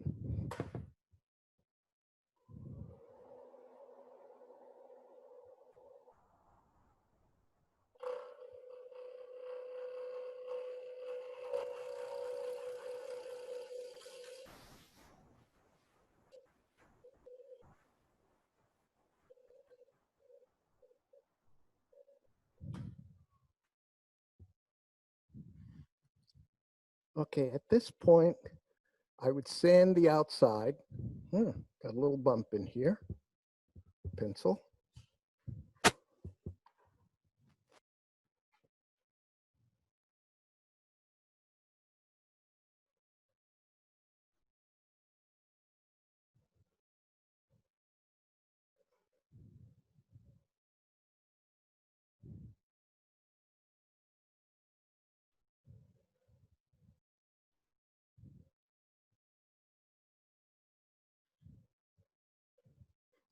More than I expected. So just going to take that out. Shouldn't be long. And then we're done with this side.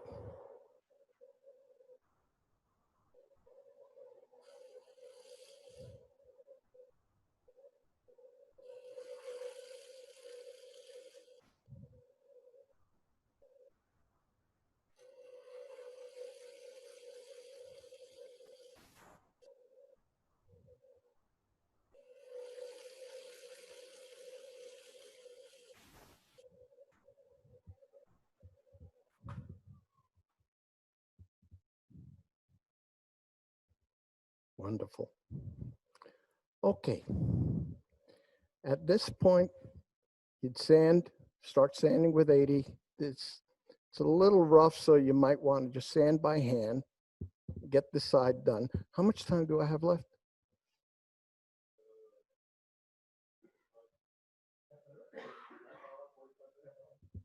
Oh, great.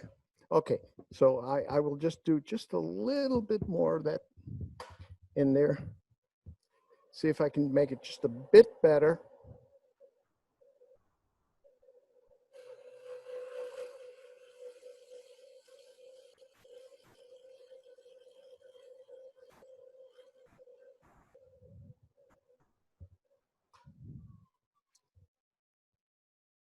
I really don't want to do any more than I have to.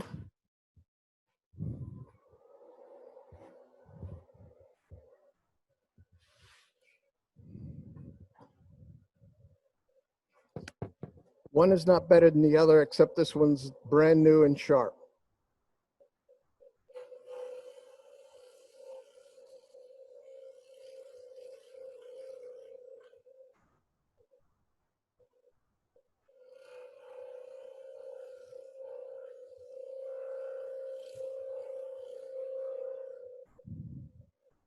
Okay, that should be it.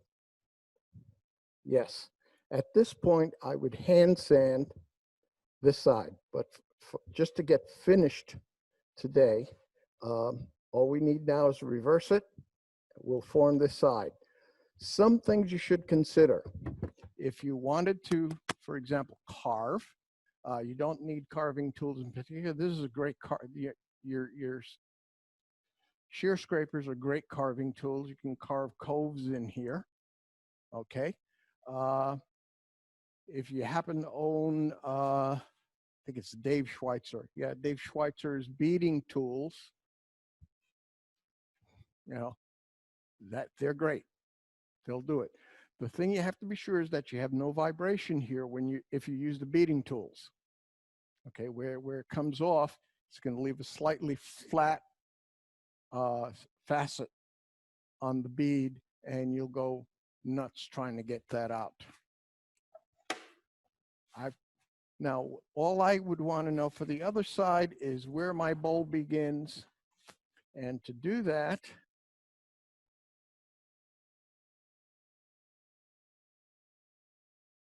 this is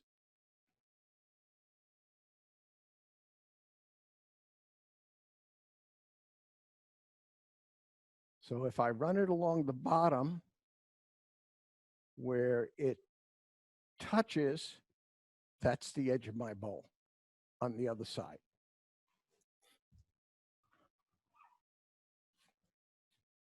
Okay. What you're going to do now is flip it over. And again,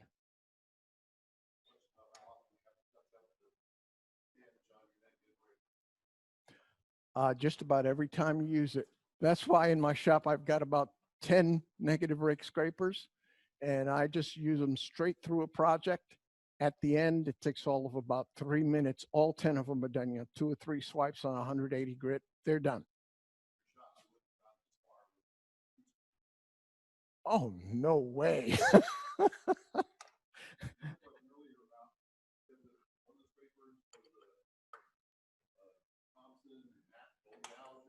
Yeah. Oh, no, I didn't make that. Doug Thompson, Thompson Lathe Tools. I'm sure he still sells them. It's actually been cut to be a, why am I drawing a blank? Spindle. It's actually cut to be a spindle gouge, but they've left the steel in. So you get half of what the Brits would call a long and strong. It is terrific. If I ran this over the grinder right now, I don't care what this is vibrating.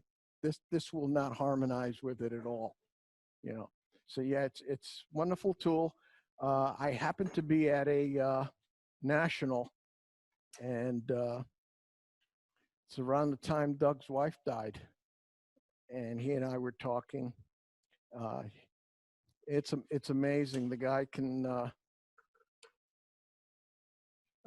because I knew his wife, talking, and then somehow I got talking about issues that I was having in the shop, and he came up with 2 or 3 suggestions. And he's a guy that if he recommends a tool to me, I immediately buy it. Oh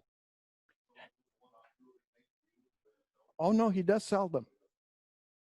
You know, and he said he had the solution to that. He said it's not a new solution. It's one that as I understand from him, existed long ago. That's what woodturners would do, is they'd take half of that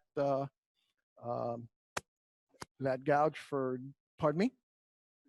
Yeah, half of the spindle gouge, and they just make a scraper out of it. And it was very, very short. And they'd make it, it's actually cut from a piece from a bowl gouge. I think his is cut from a bowl gouge, and it's about halfway down. It's very, in fact, I'm sure it is, because it's 5/8. Okay, what are you looking for? Thank you. Any other questions? Oh, 15 years, 20.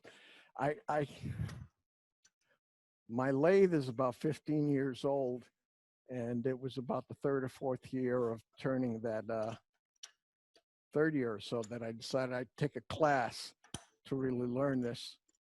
And I ended up going to, at that time, Dave Ellsworth lived in Pennsylvania,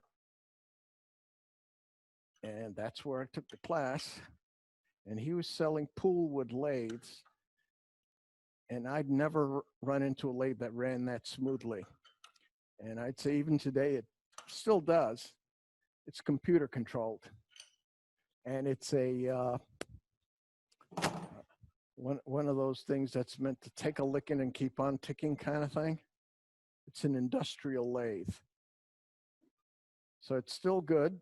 The problem for me is, as a techie, the software has not been updated. He can't update it because he gave up the, not David, the owner gave up his rights to that lathe. Okay, so what we're going to try to do, that's going to be a problem, but let's see. Wait a minute. Okay. Why is it going the wrong way? Did I turn it? Yes, I did. Okay.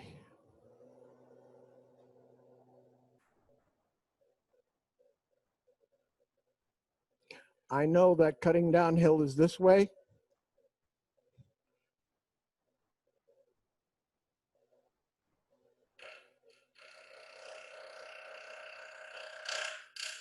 I'm just finding the edge.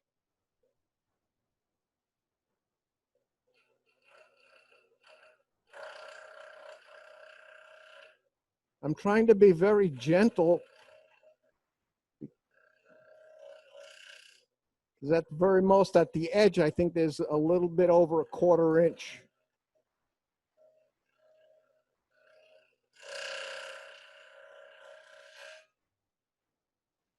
What I'm trying to do is just fool the eye into thinking that this does bend completely downwards.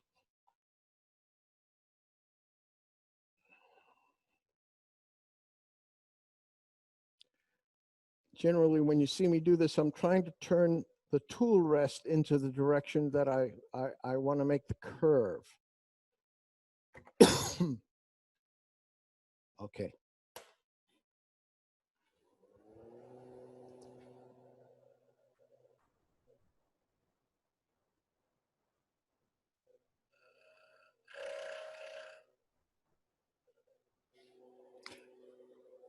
I think I'll be better off.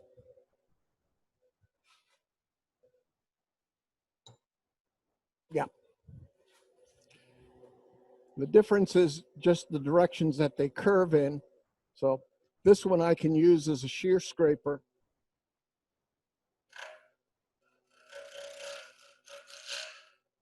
Ah, too much.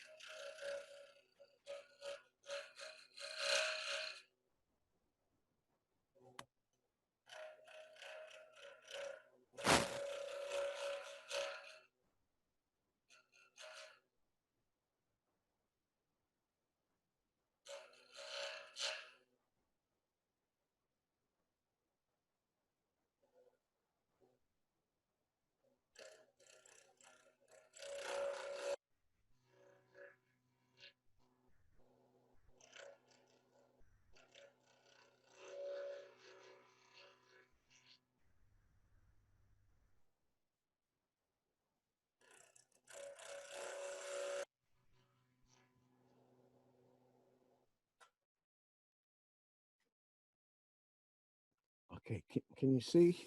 Now you've got the slight curve here. I'm going to mark where the actual bowl is. Actually, from here on in, this piece is like a bowl. You've got the curve you wanted. You can make it thinner if you want. I've got one that I've made really thin, but I didn't have anybody watching me at the time. So now I'm looking for there's my caliper. And I need to see there, pencil.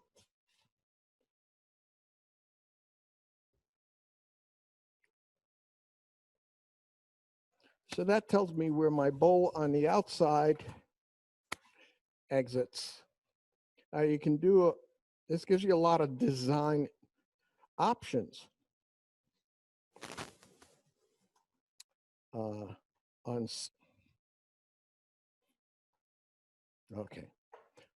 On several of the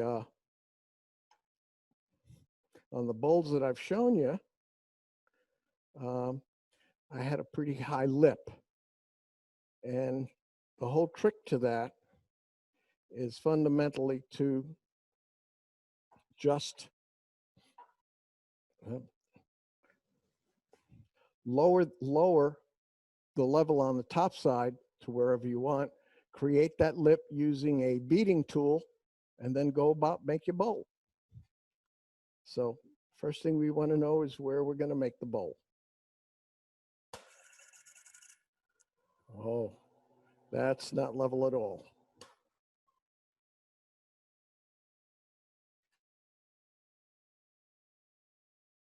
Okay. Okay. We're going to face off some. There we go.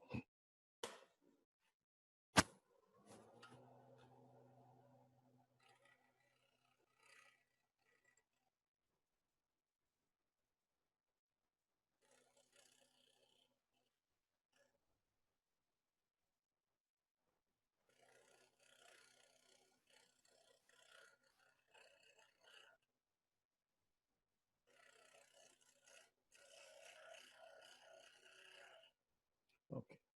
Okay, what you just saw me do was I realized that I've got this is not flat, and I don't want to go across the whole bowl and flatten the whole bowl. So what I did was just to create a little bit of an arc here.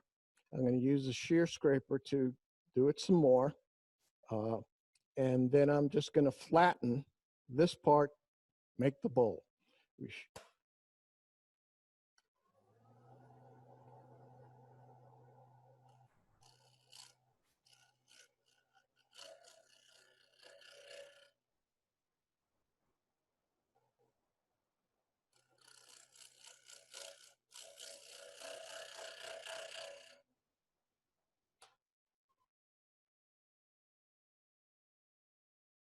Yes, that'll do.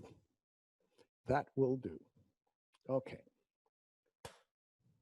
I'm going to flatten the bowl, make our bowl, and we're done.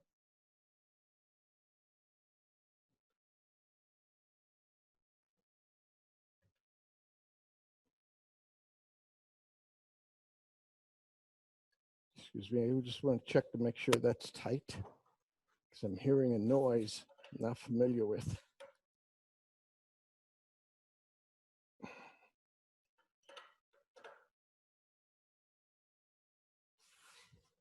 Okay.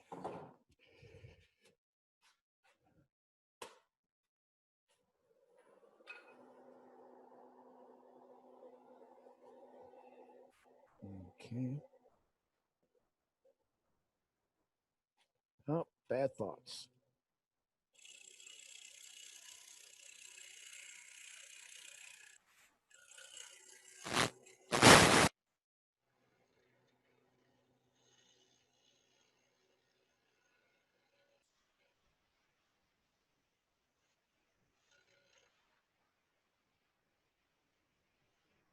Okay. Got that part of the bowl, that part of the blank is flat now, and that's where we're going to do the bowl, and we are good.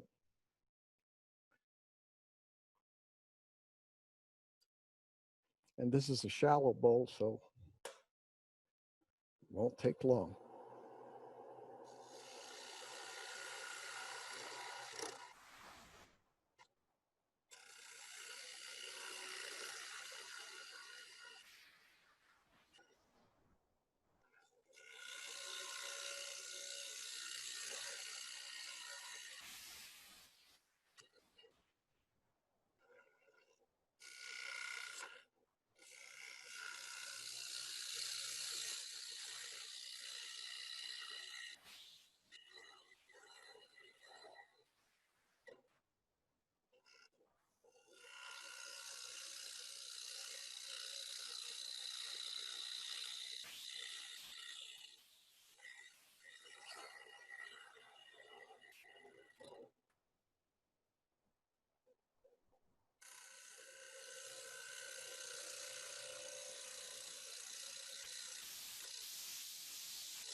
Okay, Mike.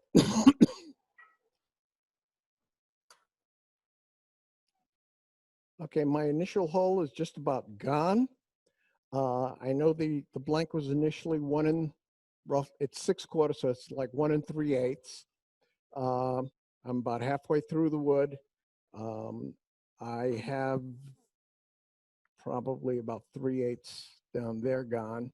So I don't have, I have a little less than a ½ inch to go. And I want about half of that left in the middle of the piece. So we're just going to be a little careful.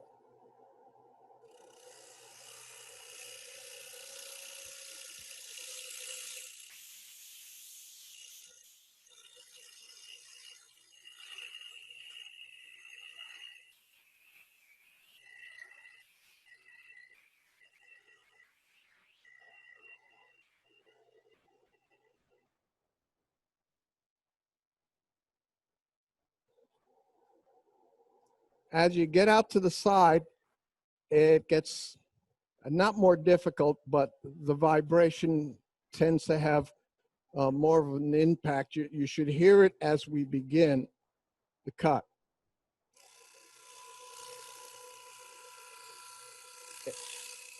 And you should try to make your cuts a little bit lighter.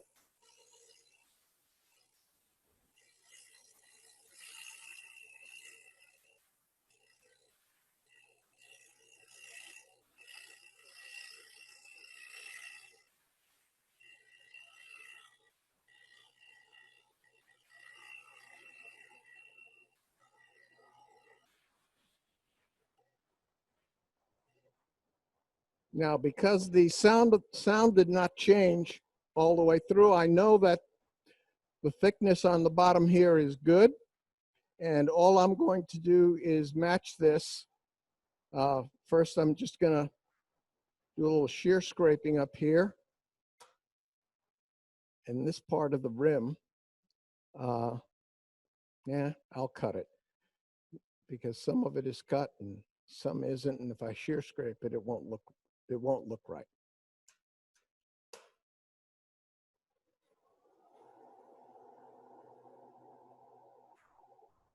Now what I'm going to use is a cut. I'm going to use a cut to enter the wood and start cutting. Then I'm going to try to switch to a finishing cut on the inside, see if I can make that bottom smooth. Hear the vibration?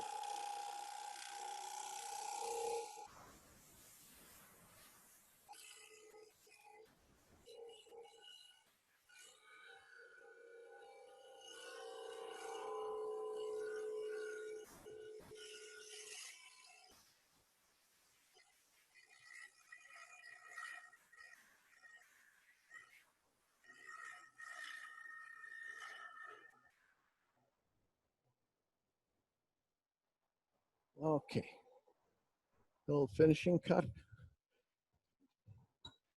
My final shear scraper.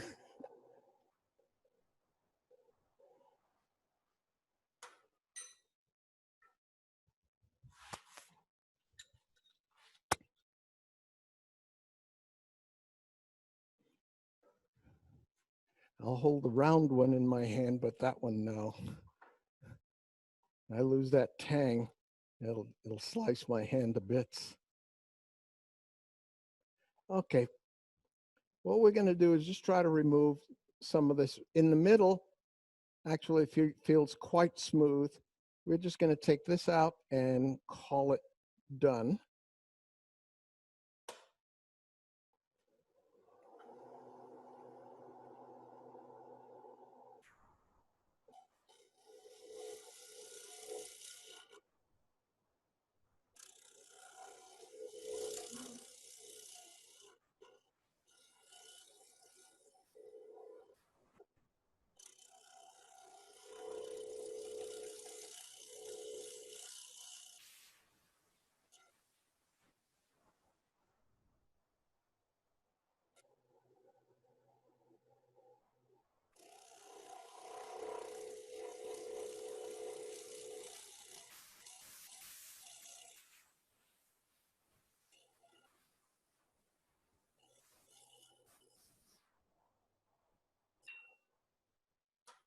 Honestly, other than, come feel it. And this was a vibrating piece of wood. It's amazing what that shear scraper does for you. So at this point, essentially what's left to do is if you're going to do any carving, any painting, anything else, hopefully you've planned for it. I do a little bit of sanding here. Do I have time for that? Okay, I'm going to do a little bit of sanding just to smooth the side. I didn't do any sanding on the reverse side, so I've got to keep everything over there so I can reverse and sand that side later. But this is a piece, this kind of piece I would design mostly as a hanging plaque, something somebody'd hang in their living room or somewhere. Or use it in the centerpiece of the table as a decorative piece. So I'd have, I have a whole sets of drawings, Southwest, even Islamic, Chinese, all sorts of designs that I really like. I'm thinking right now of one that has a lotus flower in the middle. Okay. Let's start with, I think I had, nope, this is 180. 80. Oh, while I'm here.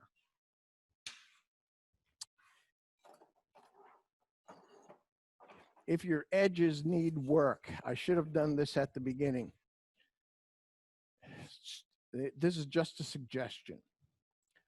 If you buy blanks, which is what I do, very often I'll buy a blank. 3 sides will be smooth. The 4th side is rough. That's where they cut it with the bandsaw. run that through your table saw. Because when you get to this part of the job, you really don't want to have one side is rough and this is where you are. You know, hand sanding? No. You can also have something that you pin to your table and you run it along. The reason I don't is I find that as I get tired, I try to muscle everything and I would ruin the piece. Other suggestion, can turn a piece of masonite into 10 inches. I saw you had a blank over here that was 12 inches in diameter, but you make one for that. I have one on my table saw, and 3,500 RPM, which is the table saw, is much too fast. You know, it burns, it doesn't sand. So this is what I've been using up to now. This is 120 grit, then 180 grit. Yeah, if I have to do this, and my experience has been that I don't spend a lot of time doing this. Except the first side I did had a burn mark. This side has pencil marks in it, so I'm gonna nope, pencil mark is gone.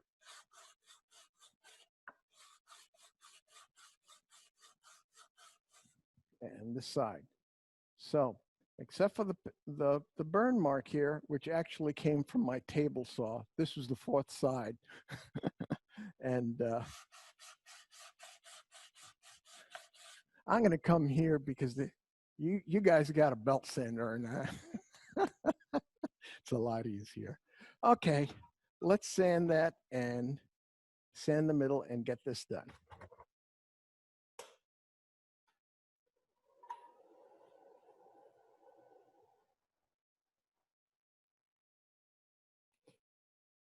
I had been running the lathe at 1800.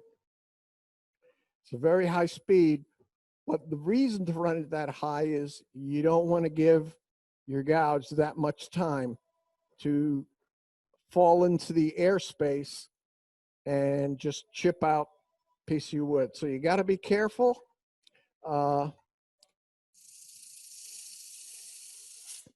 Oops.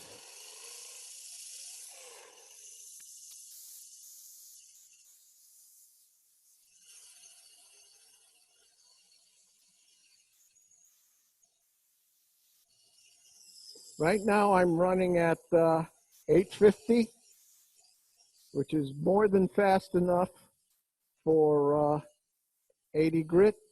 And I'd suggest that as you progress in your grits, you slow the lathe more. Because one of the things that happens on a lathe is the spaces in your sanding disc fill with wood, and then the disc basically just rubs the wood to death. It does no sanding.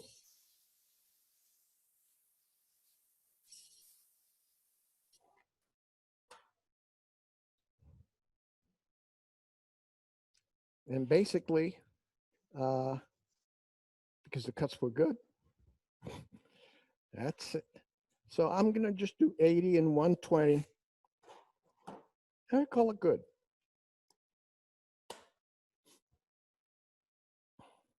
It's at 850.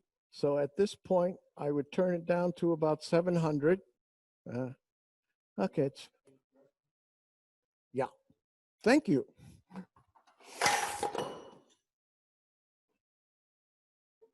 I changed direction while it was spinning. That is not a good idea. Yeah, I'll turn it off.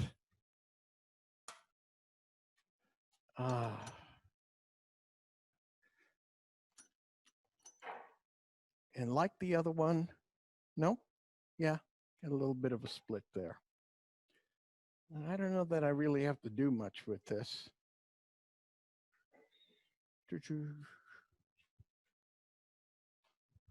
Key.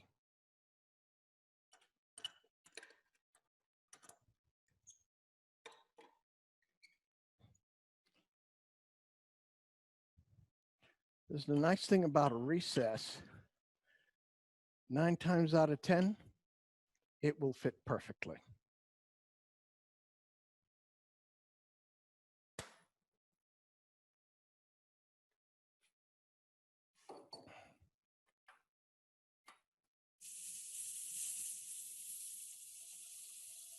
It's spinning this way, so I want the bottom to be away from the wood, so the piece turns the sandpaper.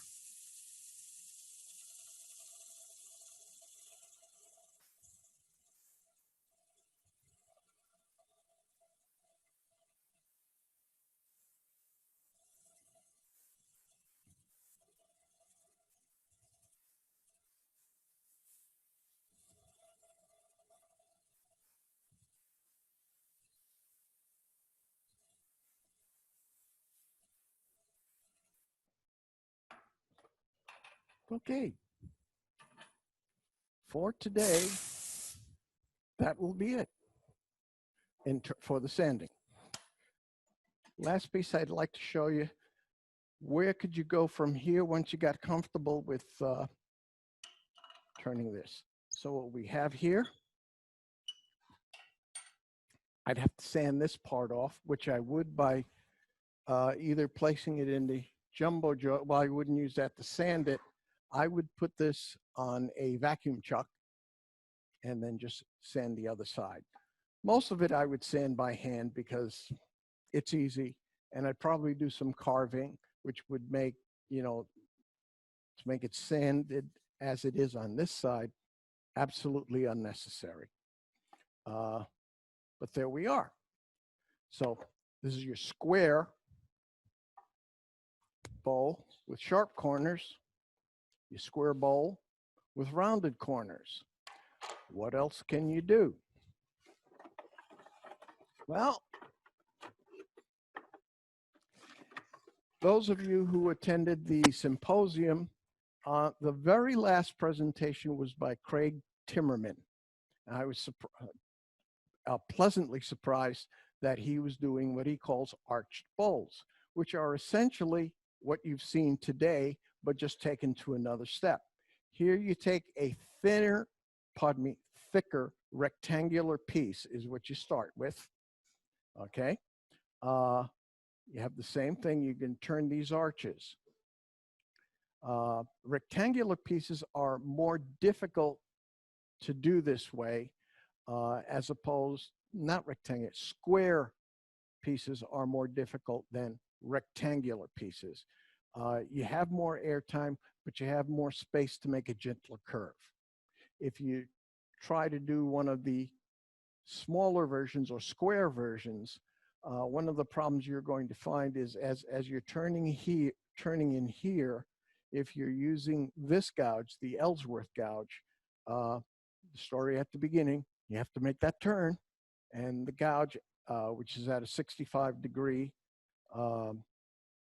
the angle on a nose 60, can't make that turn.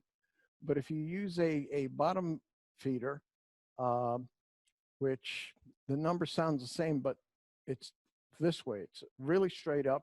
The wings are not swept back as far, and in fact, you can even turn it upside down and cut. It'll allow you to come in much closer. And if you use a smaller one, you can get it even closer to the underside. But you can end up, what we've done today is the beginning of getting you to a piece like this. I was turning one of those pieces, and I decided, why am I putting the bowl on that side? Why don't I put the bowl on the other side? Then it occurred to me that I could put a candle in there. And I said, gosh, that looks like Deep Space Nine with a candle in the middle. And I showed it to my wife. She really liked it, and it disappeared. I had to go hunting around the house to find it and its twin. This one is poplar. This one is maple. I figured if I could turn poplar and do it, I can turn, excuse me, this one is cherry. Yeah, this one's cherry. I could turn cherry and do it. So you have those pieces. Third possibility, you can change the shape of the wood. So far, we've talked about a square. We've talked about a rectangle. What if you squish them, and this time you turn a rhombus. That's a piece of wood that's a parallelogram, basically, but the sides don't have to be the same length. Okay, it's not an equilateral parallelogram. You get a lot of air on the main wings, and once you get inside, as it turns out, the smaller wings are a little bit easier to turn, but it's a rather unique looking form. So if there are any questions, I'd be happy to answer them. Allow me to take my mask off and take my headpiece off. Any questions? We'll go ahead and do the raffle here. See if I can share my screen.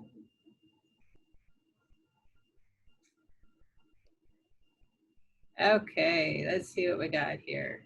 So this is the instant gallery. Let me unmute, but let me mute my husband. That's why we're getting feedback. Okay, so here we go. We will have to spin the instant gallery. That is for quick wood, $25.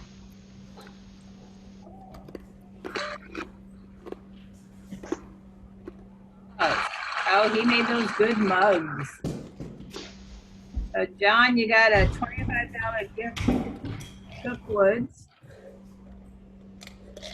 And we will do one more for the gallery.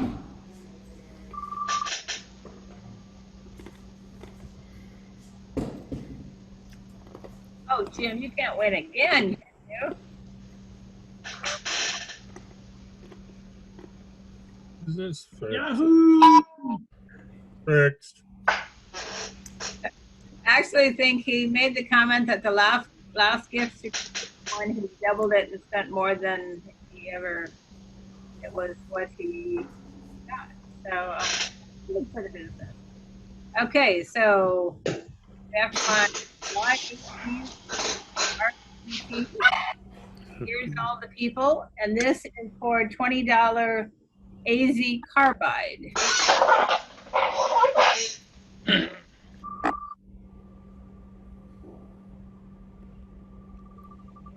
And who do we have? Oh, Brian Mason. Woo! Good job, Brian. Good job, you RSVP'd. I'm gonna shuffle the names again. And here we go.